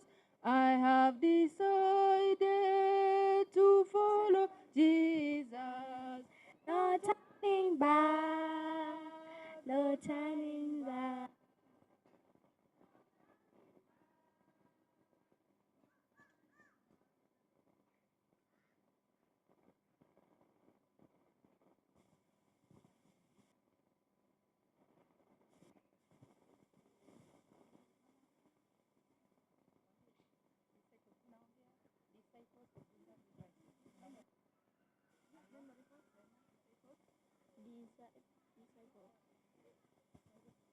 Disciples of Jesus Christ.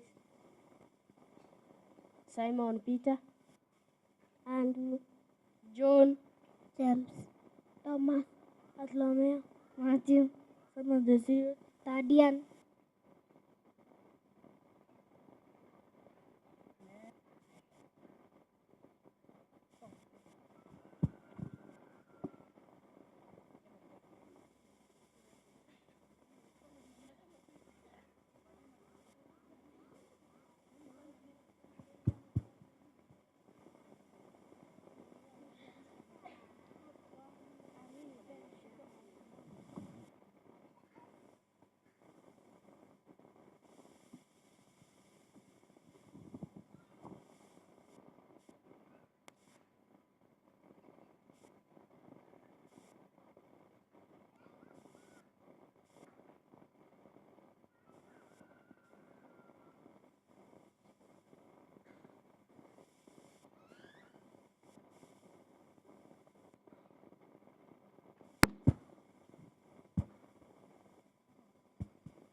Thank you. Asante sana mwancho mwatiro Radio Vuna 102.0 FM na bana ba Musojo Township bagaendelea tu perform niko tule live, kwa hivyo wanaendelea kwa kazi nzuri, tunaendelea pale na wao ime ya 102.0 FM. Tuende tu sini watu kuneke minero mwalimu wa bana, welcome.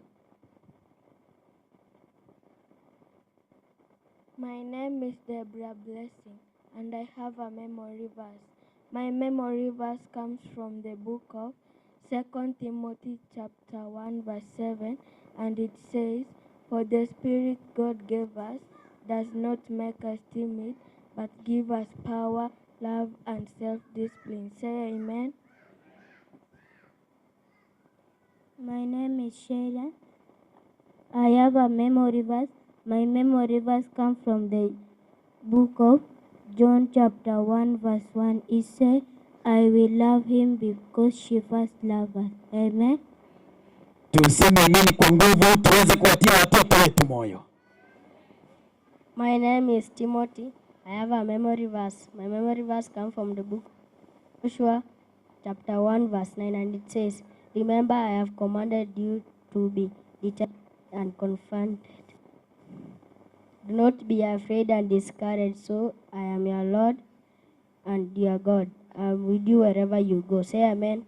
Amen. My name is Paul. I have a memory verse. My memory verse comes from the book of Matthew 18 verse 35, and it says, "Forgive your brother from your heart." Say amen. My name is Billy, and I have my memory verse. My memory verse comes from the book of Psalms 139, verse 13, and it says, "You created every part of me. You put me together in my mother's womb." Say amen. My name is Casey Alisa. My memory verse comes from the book of 1 Thessalonians 5:17. It says, "Pray continually." Say amen. My name is Megan John, and I have a memory verse. My memory verse comes from the book of John chapter 14, verse 15. It says, "Children, obey your parents in the Lord, for this is..." Say amen. Tuseme neno kwa nguvu, watu wasifikirie kwamba ni watoto peke yao. Tuseme neno kwa nguvu, msikilizaji atasikiza. Rivers come from the book of John chapter 6, verse 4. It says, Jesus went to the river fetching water. Say amen. Amen. My name is Blessing Morara. I'm going to say a memory verse. Isaiah chapter 41, verse 10, and it says, "For I do not fear, for I am with you. I will help you. I will strengthen you. I will uphold you with my right hand of righteousness." My name is Atadante Jamaya. I have a memory verse. My memory verse comes from the book of Ephesians chapter 6, verse 1 and 2. It says, "Children, obey your parents in the Lord, for this is right. Honor your father and mother, which is the first commandment, with a promise." My memory verse comes from the book of Proverbs chapter 2, verse 2. It says, "Listen to what is wise and try to understand it." Say amen. Amen. My memory verse comes from the book of Genesis chapter 1, verse 1, and it says, "God created heaven and earth." Say amen. Amen. My name is Megan. I have a memory verse. My memory verse comes from the book of Psalm chapter 118, verse 1. It says, "Give thanks to the Lord because He is good. His love is eternal." Say amen. My name is Abigail Orin. I have a memory verse. My memory verse comes from the book of John chapter 14, verse 1. It says, "Do not let your heart be troubled. Believe in God. Believe also in me." Say amen. My name is Purity Samson. My memory verse comes from the book of Psalms chapter 119, verse 105. And it says, "Your word is a lamp unto my feet and a light unto my path." Say amen. My name is Cecilia Maina. My memory verse comes from the book of John 11, verse 24. It says, "Jesus wept." Say amen. Yupendo tu watoto wake, yupendo mwana wa Mungu, na sisi tupendane kama Baba Mungu. Amri yake ndiyo hii, kupendana sana. Tunawaambiaje? Shine, shine, shine for Jesus every day. I care for you. Say amen. Aya, tunaingia kwa Bible quizzes.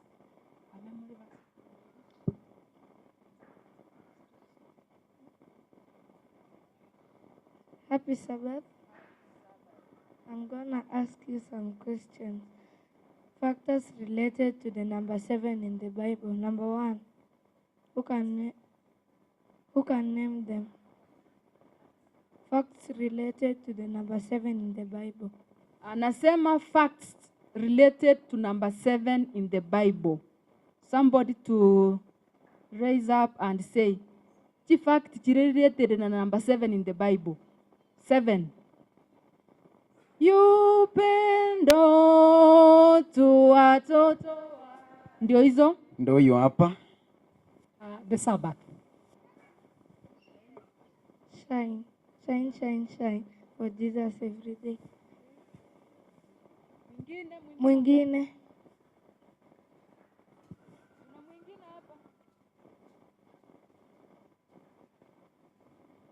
Yes. 7 candlesticks in the temple. Amen.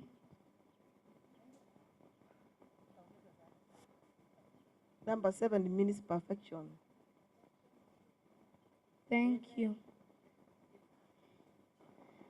Number 1, Noah bought 7 pairs of clean animals and birds in the ark. Number 2, God created everything on the 6th day, and on the 7th day, God rested. Number 3, Joseph rearrested Pharaoh's dream on 7 fat and 7 gaunt cows. It comes from the book of Genesis chapter 41. Number 4, God commanded his march for 7 days and 7 times on the 7th day to conquer Jericho. It comes from the book of Joshua chapter 6 verse 1 to 16. Naaman received a commandment to go and dip 7 times in the Jordan River so that he can be healed from leprosy. It comes from the book of 2 Kings 5:14. Jesus told Peter that he should forgive.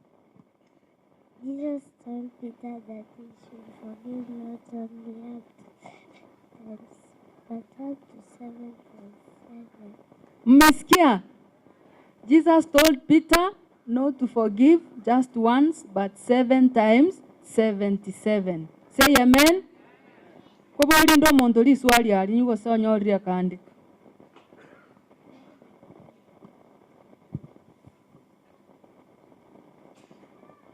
Name some of the couples mentioned in the Bible. Some of the couples mentioned in the Bible. Couples mentioned in the Bible. Elder Miogo. No. Yeah. Adam and Eve. Shine, shine, shine. Another one. Ndio ile huko nyuma Elder Mo nayo elders pekee ndio wanaongea. Abraham and Sarah. Abraham and Sarah. Mwambie shine. Thank you. Mwingine ako hapa Elder Mabiria. Kai, ni couples peke yake. Elizabeth and Zakaria. Mwambie shine.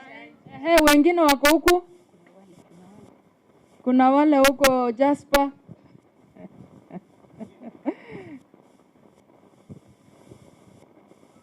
Anania and Safira. Amen. Mwingine? Elkanah and Anna. Amen. Priscilla and Aquila. Rebecca and Isaac. Amen. Wameisha? Ni wengi? Mmoja. Anania and Safira. Repetition, thank you. Mwingine? Manoah and his wife. The name of the wife?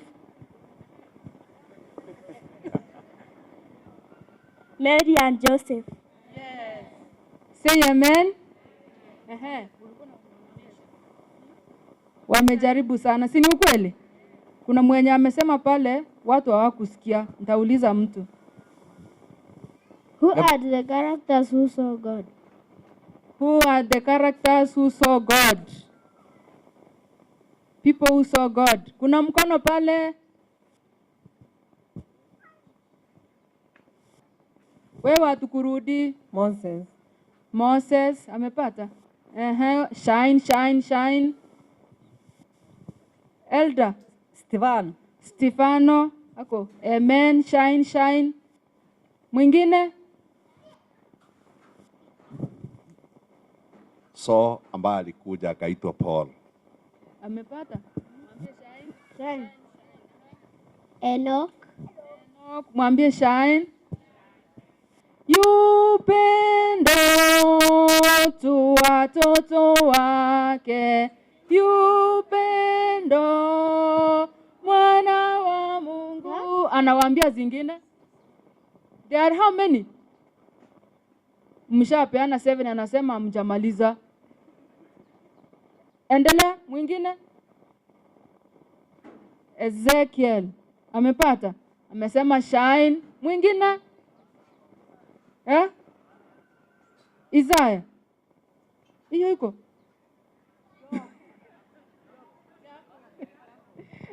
Yes, Elijah shine. Jacob shine. Jacob. John the Revelator, amen. Adam shine. Adam and Eve.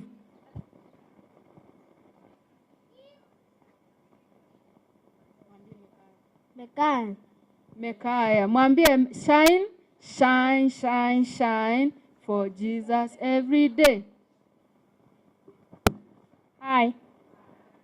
Mention 16 heroes mentioned in the book of Hebrew.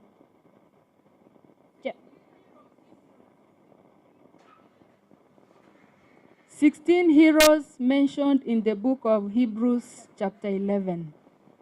Yes. Wanaibia, wanaanza kuibia. Huyu ndiye genuine. Huyu ndiye genuine. Moses. Amen. Huyu ameibia, wacha tumpe tu. Gideon. Gideon shine. Enoch. Abraham shine. Mwingine ndio ile huko. Hata hawajamaliza kuibia, kuna mmoja pale. Nani? Abel. Wamefika 16 kweli? Joseph. Joseph shine. Mwingine? Rahab the prostitute. Amen. Shine, shine. Wameisha kweli? Hawajaisha. Joseph wameanza kurudi. Mwingine? We are only at 9, yes? Sarah. Sarah, mwambie shine, shine. Joshua. Joshua, mwambie shine. Caleb. Caleb, shine. Barak. Shine. Hata wakati tumewapatia kulua muibi. Say amen. Sasa enda funguo kitabu ya Hebrews. Alafu utapata. Hello, church. Here we have the interesting facts in the Bible. Adam and Eve were created, but they died, while Elijah and Enoch were born, but they didn't die. Hello? Mulisikia hiyo? Haya.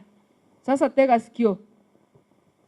Adam and Eve were created, but they died, while Elijah and Enoch were born, but they did not die.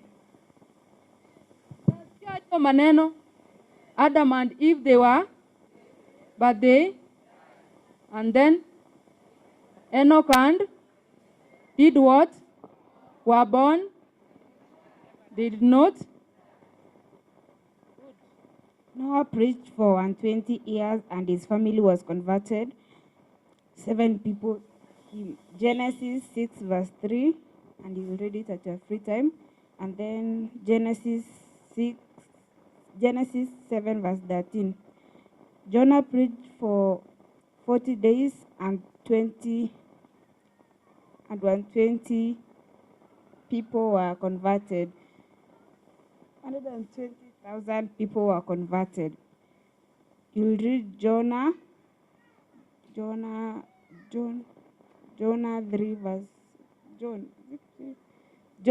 verse 4 and Jonah 4 verse 11. Mmesikia vile amesema? Did you get what she said? What did she say? Noah preached for 120 years. 7 people were converted. Jonah preached for 40 days. 120,000 people were converted. Say amen. Kuna mwingine?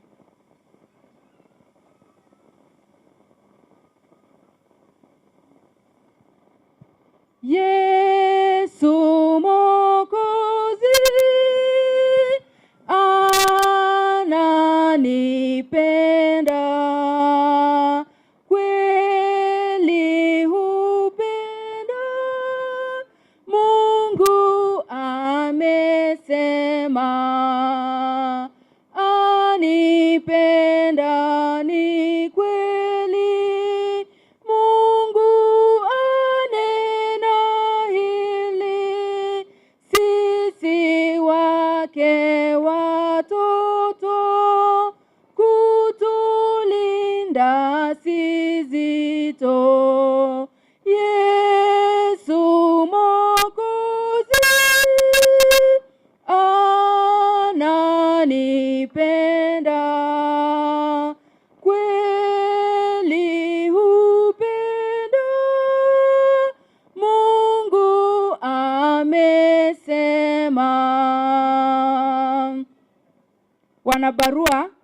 Wanabarua, hebu tu spell, ni kuspell ama ni kupronounce? Spell the letters mnaona hapo.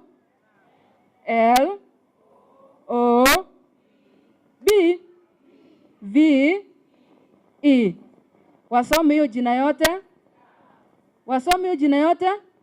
Aya, rudia sasa haraka haraka. 3 go. Ukimaliza unasema hiyo jina. Anza. L-O-V-E, love. Na nyuma yao kuna love. Sasa ukiona wako na barua. Na hiyo barua ndio tunataka kusoma. We want to read the letter here. Kila mtu atoe barua yake. Alafu L. L means you show that you are a letter from Christ. Show that you are a letter from Christ. O means the result of our ministry written not in ink. The result of our ministry not written in ink. V means but with the Spirit of the living God, not on tablets of stone. But with the Spirit of the living God, not on the tablets of stone. E means but on tablets of human hearts. But on tablets of human hearts. Hi. God's love is written in each of you, in your hearts, all of you. Kila mtu aseme in my heart. There is written a letter. In my heart. There is written a letter. And this letter comes from God. This letter comes from who? In whose heart? You say my heart. In whose heart? There is what? There is what?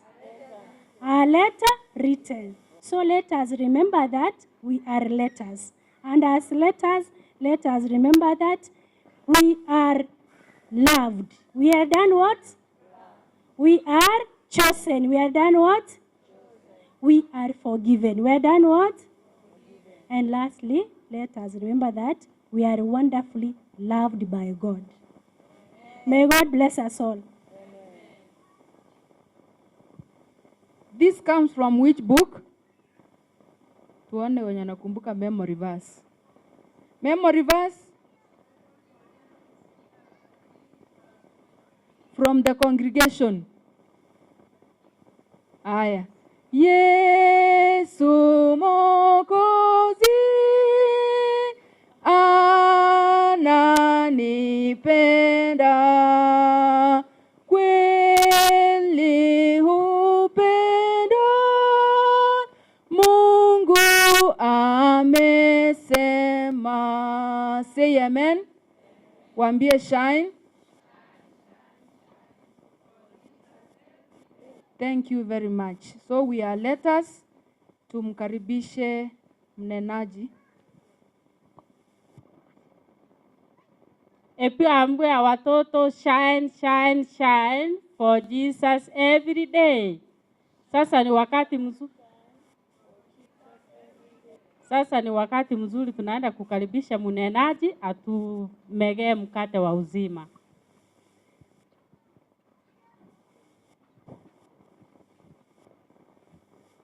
Nashukuru sana. Kule nyuma, sabato njema.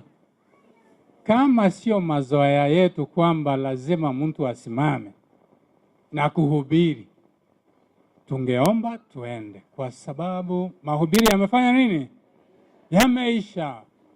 Sabato ya aina yake, sabato ya kipekee. Tunashukuru kitengo cha watoto, tunashukuru kwamba hii sabato ya watoto ambayo ni speciali imeunganisha dunia yote ya Kiadventista, hata kama zimefanywa pengine tarehe tofauti kidogo.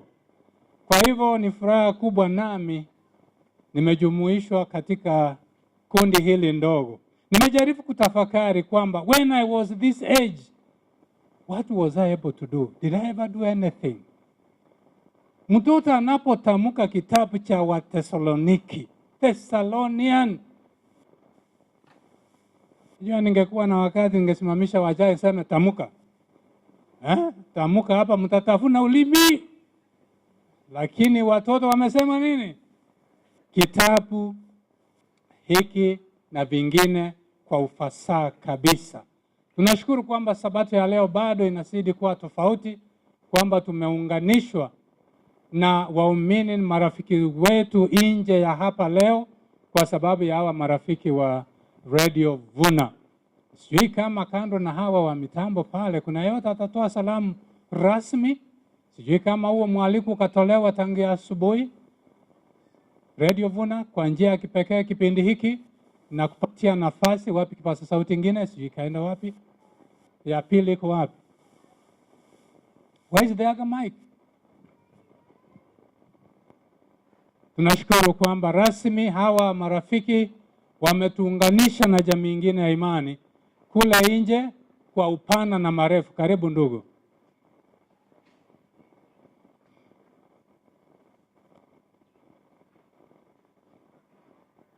To the left side. Check. Shukrani Elda kwa sababu ya makaribisho, na najua kwamba this is divine hour.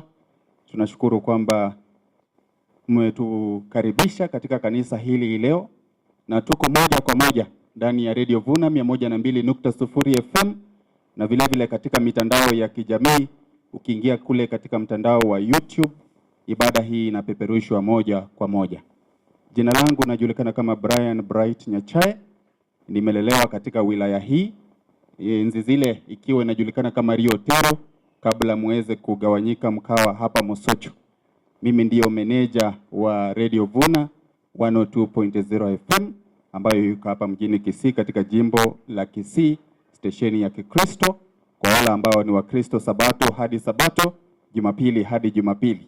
Lakini kwa wale ambao playlist inabadilika kuanzia leo saa 12, labda vipindi vya huko havitakufurahisha.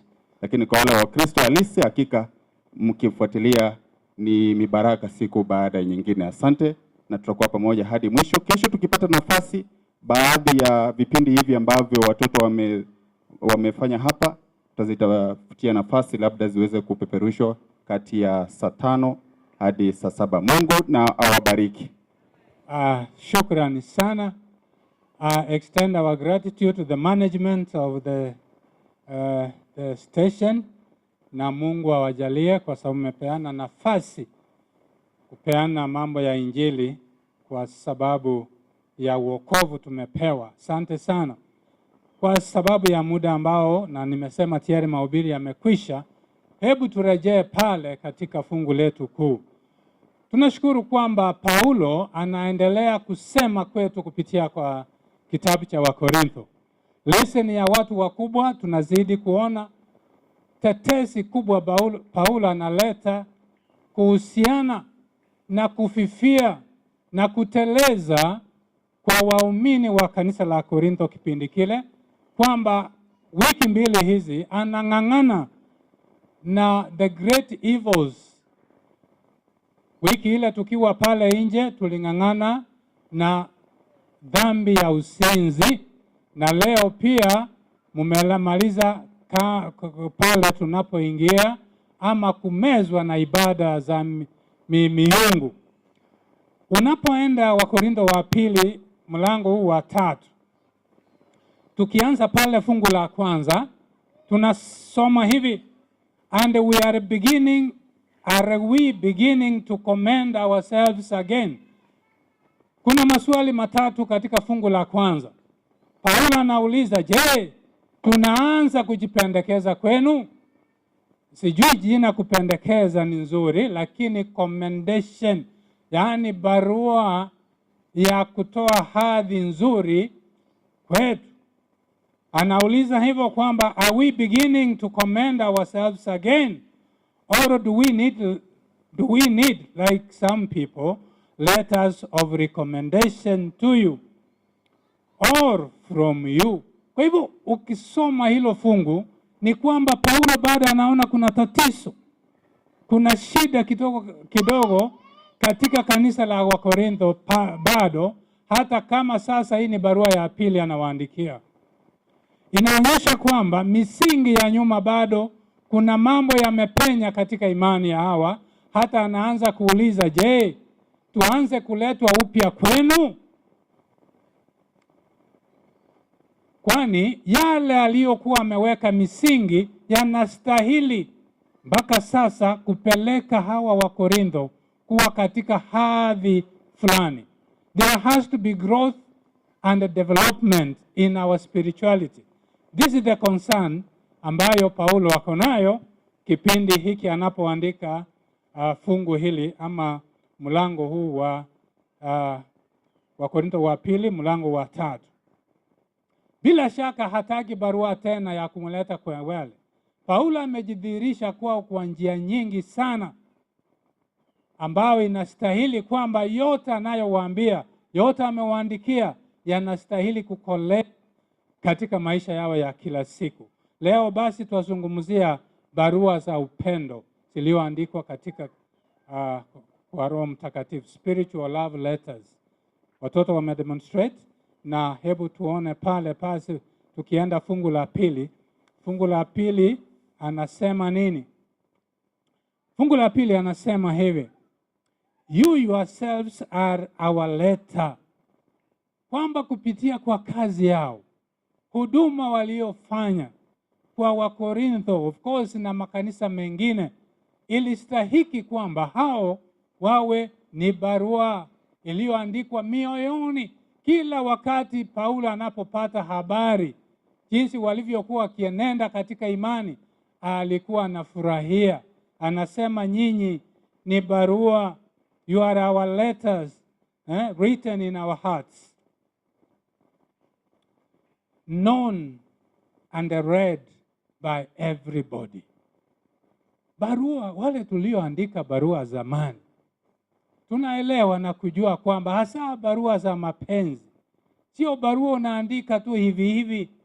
Ni barua unafanya utafiti maneno, barua ambayo itakushika yule mwingine, ukaandika na kurudia, kwa sababu the subject matter unataka iwe ile imeiva kabisa. Kwa hivyo tukafundishwa, na ni kweli kwamba barua tunapoandika iko na vitu vitatu haswa. Mwenye kuandika barua, penye inatoka, iko na ujumbe, na iko mwenye inamwendea. Lakini pia tuliopanua masomo haya tukaambiwa kwamba pia unaleta njia ya hiyo barua kwenda, the medium of transmission, the communication model. Hiyo inakuja pale kwamba hii barua imetoka wapi. Leo tuongea barua za mapenzi kutoka kwa nani? Kutoka kwa Mungu kuja kwa Yesu, na kutoka kwa Yesu ujumbe uliopo ndio huo upendo. Upendo. Na unapotushika unatufanya kuwa ni wapenzi, tunakuwa love kama yeye.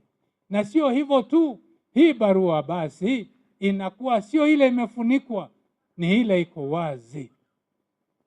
The openness of us being love letters ni kwamba tunasomeka kila wakati, kila mahala. And that percolates down to our lifestyle. Ndio tukachagua wimbo kwaya iliimba kwamba napenda kuhubiri. Kama unapenda kuhubiri, the greatest way ya kuhubiri ni katika maisha yako ya kila siku. Wewe ni barua gani? Mimi ni barua gani? Ninasomeka nini? Yale yamo kwangu watu wanaosoma, kwa sababu haijafichika, ni yale yanadhibitisha, yanadhihirisha upendo wa Yesu, ama ni ile inasomwa na watu wanaangalia kando? Are we great aromas, beautiful, sweet smell, being letters that are open? Na anaendelea kusema fungu la 3 hivi kwamba barua hizi tupo hasijaandikwa kwa wino, kwa sababu wino haidumu, lakini zimeandikwa kwa Roho Mtakatifu. That means kwamba barua hii haiwezi kufutika, ni ya kudumu na kudumu.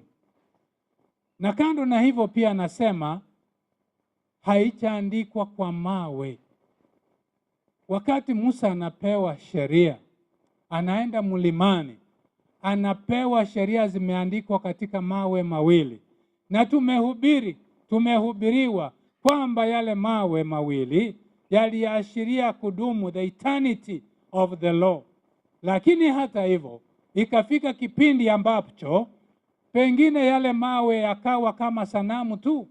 Physically they are there like monuments, and hazikuwa na maana katika maisha ya watu.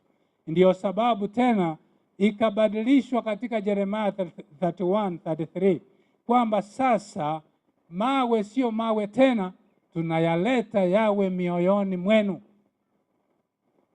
the stones of flesh.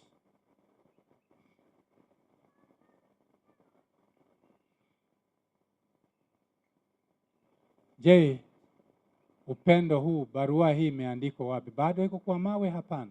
Nastahili kuwa katika mioyo yetu ya mawazo, kiasi kwamba kila kuchao, kila siku, kila dakika, mahali tupo, tunakumbuka kwamba tunasomeka.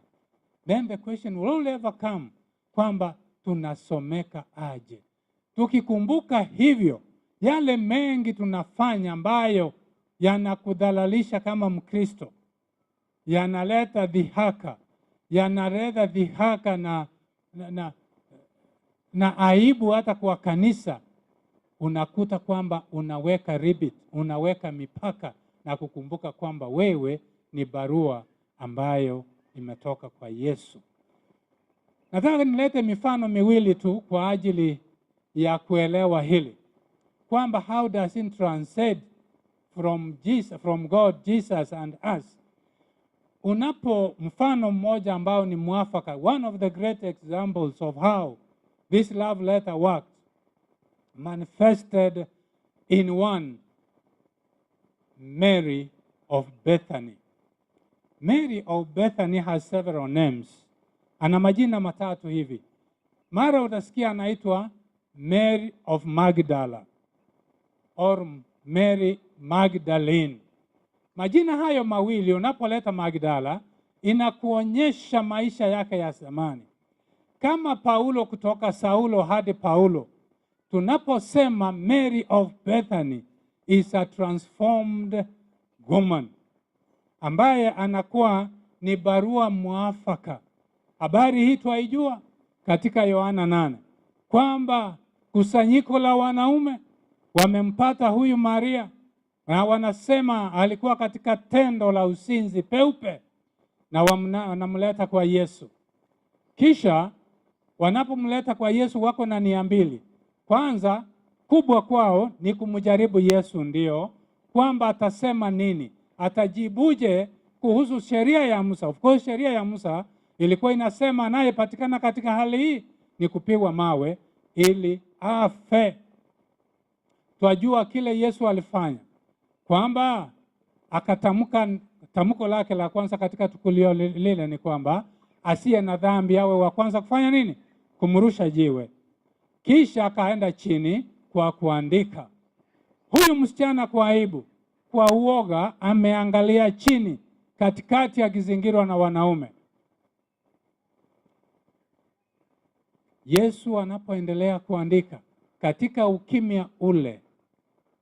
Yes, hapa chini macho yake anatembea ni kuona miguu ya wanaume ambao yako wengi yamemzingira. Punde si punde ile miguu ikaanza kutoweka, ikaanza kuwa kidogo baada ya ingine, na mwisho ya yote, hata kabla ainuke, anaona hamuna miguu ila ya Yesu, miguu miwili peke yake. Kitu kilicholeta badiliko kabisa ni wakati Yesu anamzungumzia na kumuuliza, mwanamke, where are your accusers? Lakini zaidi kilicholeta mabadiliko katika maisha na kuweka upendo kwa huyu mama ni pale Yesu aliposema, nami sikuhukumu kamwe. From that time, Mary of Bethany was born.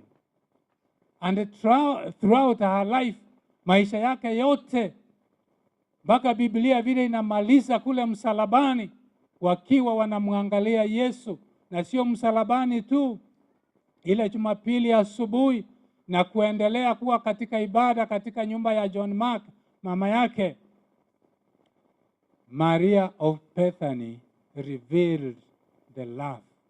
Kile kilichosomwa kwake ni barua ya upendo. Can we be like a Mary of Bethany?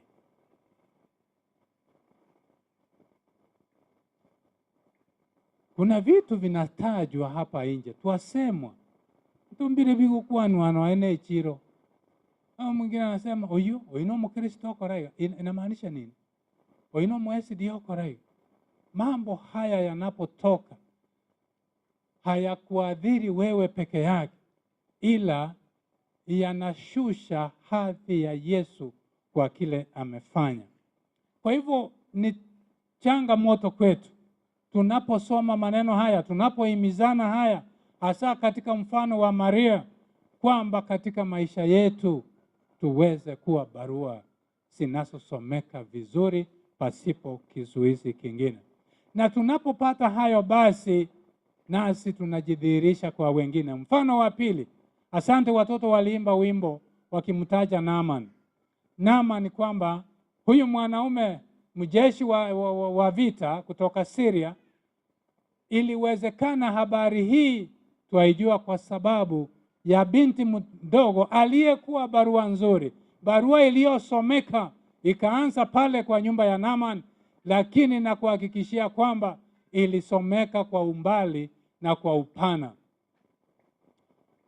Kamsichana kasichokuwa na hadhi, a slave maid, Biblia ituambii miaka, lakini bila shaka you can put at the age, ile mtoto msichana ameanza kusafisha vyombo na kufagia nyumba, kwamba akiwa kwa nchi ya mbali, sijui fikira zake zilikuwaje kuhusu nchi yake, sijui fikira zake zilikuwa nini kuhusu wazazi na ndugu zake, lakini bado amepata nafasi ya kuwa barua ya kusomeka vizuri. Naamani ana ugonjwa, kwa uwezo wake, kwa sababu aliwezeshwa kifedha, ana jina na vyote, hajapona. Msichana anapomtazama vile anasononeka, vile hii familia inasumbuka, akatacha sentensi moja tu. Katika kujidhihirisha kwa Yesu, you don't need much. Just make a simple statement. If only my master can get to Samaria, nabii wa Mungu atamponya. And that was the statement, and it ended there. Whether Naaman sought extra explanations, hatujui. Kile Naaman alitaka ni uponyaji na ameelekezwa. Tunajua Naaman alifanya mpango yote, akaenda mpaka kwa Elisha, akaenda Yorodani mara 7, watoto wameimba, na akatoka amepona. We need to extrapolate Hereafter, how much was this girl talked? The king did talk about this small girl. Anapomuuliza mwanajeshi wangu shupavu, how did it happen? It is this, the maid I have in my house. Wanajeshi wenzake, how did it happen? Kamsichana kako kwa nyumba yangu. Mambo yalivuma, yakaenda mbali, wengine walitoka. If we are to go by the sickness of Hezekiah, Hezekiah alipogonjeka, watu walitoka Syria kuja kujua jinsi gani amepona. Where Hezekiah failed, the small girl alifaulu. Hezekiah anapeleka watu kuwaonyesha utajiri na zanaa zake za vita. Msichana anathirisha kwa Syria yote na ulimwengu wote kwamba Israeli kuna nabii wa Mungu aliyemponya Naaman ukoma. What type of letter are you? Tunasomeka holistically. Lazima tusomeke kikamilifu, katika ukamilifu wa utu kama wa Kristo. Kuonekana kwetu kuwe ni barua. Gumzo zetu ni barua. Wengine twatoa maneno hayastahili sisi. Kiasi kwamba leo tuko hapa twaimba, twataja vifungo, twakariri, lakini kule nje maisha yetu ya kila siku, Jumapili hadi Friday, yako kinyume kwa sababu ya vinywa vyetu. Twachivika tukitangaza barua za aina gani? Yes. Twala tukijitangaza barua gani? Twafanya biashara tukijitangaza barua gani? Because nataka tuwe barua tofauti. Wakati wengine kama ni wamama sokoni mkipima mahindi na maharagwe, mikebe yetu iwe sawa. Isiwe ile imebondeka, imekatwa na kadhalika. Mizani zetu ziwe nzuri. Na vyote kwa ujumla kwamba huyu anapoona anasema huyu ni tofauti na anatangaza jambo.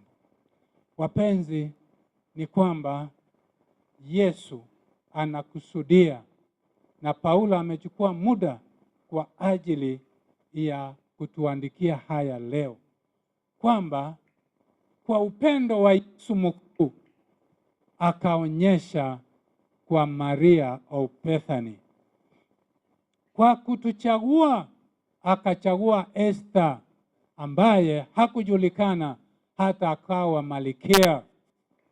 Kwa kutusamehe na kuturejesha akamsamehe Petero aliyemkana. Katika kuumbwa kwetu na kuokolewa kwetu, Daudi yeye akaandika fearfully, wonderfully made. But do you know, kama mwisho wa hadithi ya Ayubu, kwamba mwisho ya yote alirudishiwa watoto wake waliokuwa wabuheri wa kuonekana zaidi. I want to believe that those of us who are saved and who will be saved, we shall be more beautiful and even more handsome than Enoch who is in heaven. Than Elisha ambaye alienda mbinguni. Sisi tutakuwa wenye kutamanika zaidi hata kwa sura, vile watoto wa Ayubu mwisho ya yote baada ya kuvumilia mateso. So fearfully, wonderfully saved and formed. Kwa penzi la Mungu tunatakiwa kusalia na kushikilia familia ya imani, just like Ruth did. And as truly open letters, we need to be like Angel Gabriel anayepeleka ujumbe kwa wengine. Wazazi mko hapa. What is it that we can do for these children to start shining at this age? Ni bahati mbaya kwamba tunaishi nyakati na dunia ambayo vitu vingi vimetuchukua kutoka maadili na majukumu ya muhimu. You will want to ask, who was the mother of this maid in Naaman's house? Mama yake alikuwa nani? Alichukua muda gani kuweka msingi huu? Just as you think about this mother, you also need to think even about Jochebed. How much time she invested on Moses, that Moses could still renege on the opulences, utajiri na mazuri yaliyokuwa katika palace, na aseme wacha nijiunganike na watu wa Mungu wanaosumbuka. What was in Elizabeth? Tumetaja hapa familia ambaye aliweka misingi na maadili kwa Yohana Mbatizi, hata ukimuunganisha na Mary mwenyewe, kwamba Biblia ikaja ikaandika, and these children grow in stature and in favor with God and humanity. What flavor do we have in these children? We are investing too much on wrong things. Fashion, wrong diet, menus za internet. Nchi zingine zimeanza kuratibu sheria ya kucontrol hii mambo ya social media kwa watoto. Imeanza na Australia, nimeona hizi European countries zimeanza kuweka sheria kwamba watoto lazima waelekezwe kwa njia. We cannot leave them on a freelance platform. Mambo ya masimu na kadhalika. We have a duty to do as parents. Let us rethink and reinvest properly kwa hawa watoto. Manoah was not a failure. Najua tunaposoma hadithi ya Samson, we think Manoah na mke wake they were failures. No. One statement is very positive about Manoah. Anasema waliomba, wakasema Mungu tupatie yule mgeni uliyetutumia atufundishe jinsi ya kuenenda na huyu mtoto. And they did that. Of course we are in a sinful world. Watoto wanaweza potoka hapa na pale. Sisi wacha tufanye sehemu yetu. Mungu atusaidie tunapokumbuka kila wakati kwamba sisi ni barua ya kumtangaza Mungu, kumtangaza Yesu, kutangaza upendo wa Yesu pasipo funiko yoyote. Tunapoleta hivi vitu vingine vinatoa doa, vinatoa wema uliopo, vinafunika, vinaleta chafu katika maisha yetu. Kwa hivyo tunapohimizana kwamba sisi we want to shine for Jesus and we need to preach for Jesus, then we have to have maisha yetu ya kila siku in our lifestyle ya kumdhihirisha Kristo Yesu. Mungu atujalie kama kanisa na marafiki kote tumeunganishwa na wapenzi hawa wa Radio Vuna mchana huu kwamba tuko na majukumu ya kufanya kwa ajili ya kuinua hadhi na kazi ya Yesu. Paulo analilia Wakorintho kwamba je, mnataka tena tuanze upya? Hapana, we should have grown to this level and reveal Jesus' love in our lives every day. Mungu atusaidie, atubariki katika jina la Kristo aliye Bwana na Mwokozi wetu. Tukaimba ule wimbo 50 na ilikuwa ule wimbo tulimba 54 kwamba ninataka kufanya nini. Tusimame kanisa tukiimba huo wimbo, ingine stanza ya kwanza, kisha tuombe.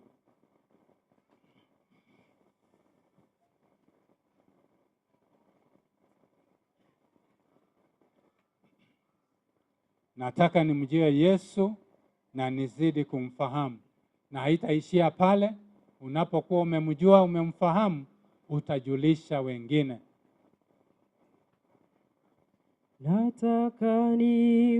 Nataka nimjue Yesu we sing together?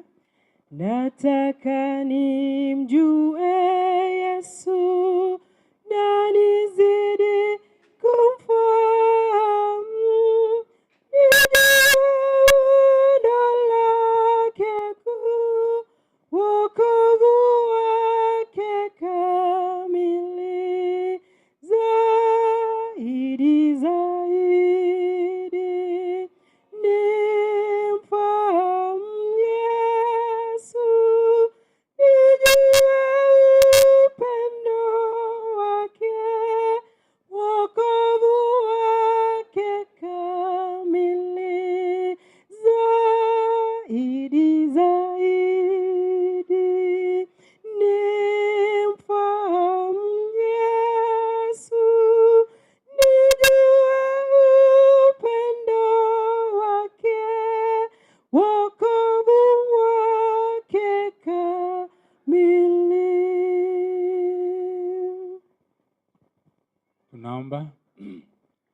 Baba uishie milele, Mungu wetu wa neema na fadhili zote, twakushukuru, twakuinamia, twakuabudu kwa sababu ya Yesu. Amekuwa ni mfano mwema aliposhuka akavikwa mwili wetu wa binadamu, ili aweze kudhihirisha upendo mkuu, upendo wa ajabu katika maisha yake.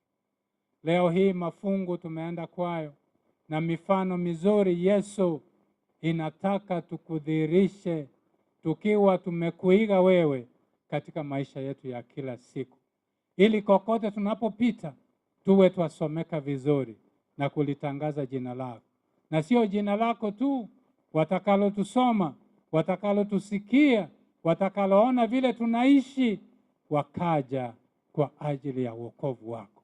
Twakushukuru kwa sababu ya ibada ya leo. Twakushukuru kwa sababu ya upana na marefu ujumbe huu tangia asubuhi umepeperushwa kupitia kwa marafiki zetu Radio Vuna. Vile neno lako limetoa ahadi kwamba neno lako haliwezi enda likarudi tubu. Tenda miujiza yako kwa kila mmoja yule amelipata kwa ajili ya toba na wokovu, ili Mungu wetu kila ishara zinapoonyesha kwamba warejesha ufalme wako hivi karibuni, tukulaki mawinguni, tuingie katika ufalme wako.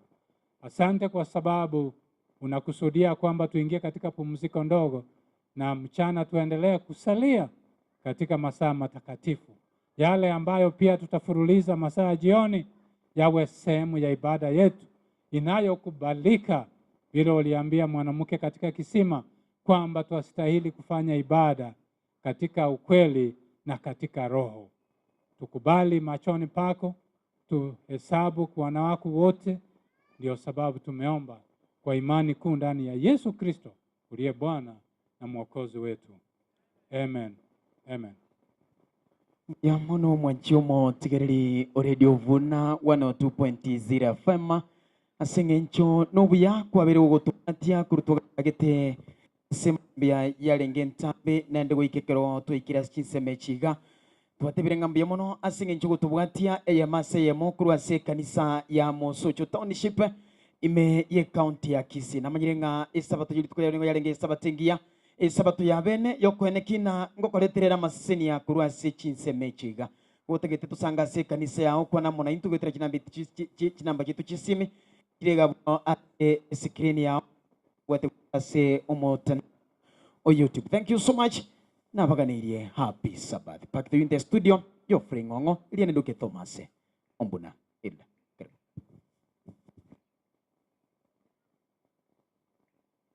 Asante, tumeona Thomas Ombuna na wote. Nawashukuru. Nafikia dhamati, nataka kutangaza hivi. Kuna wenzetu ambao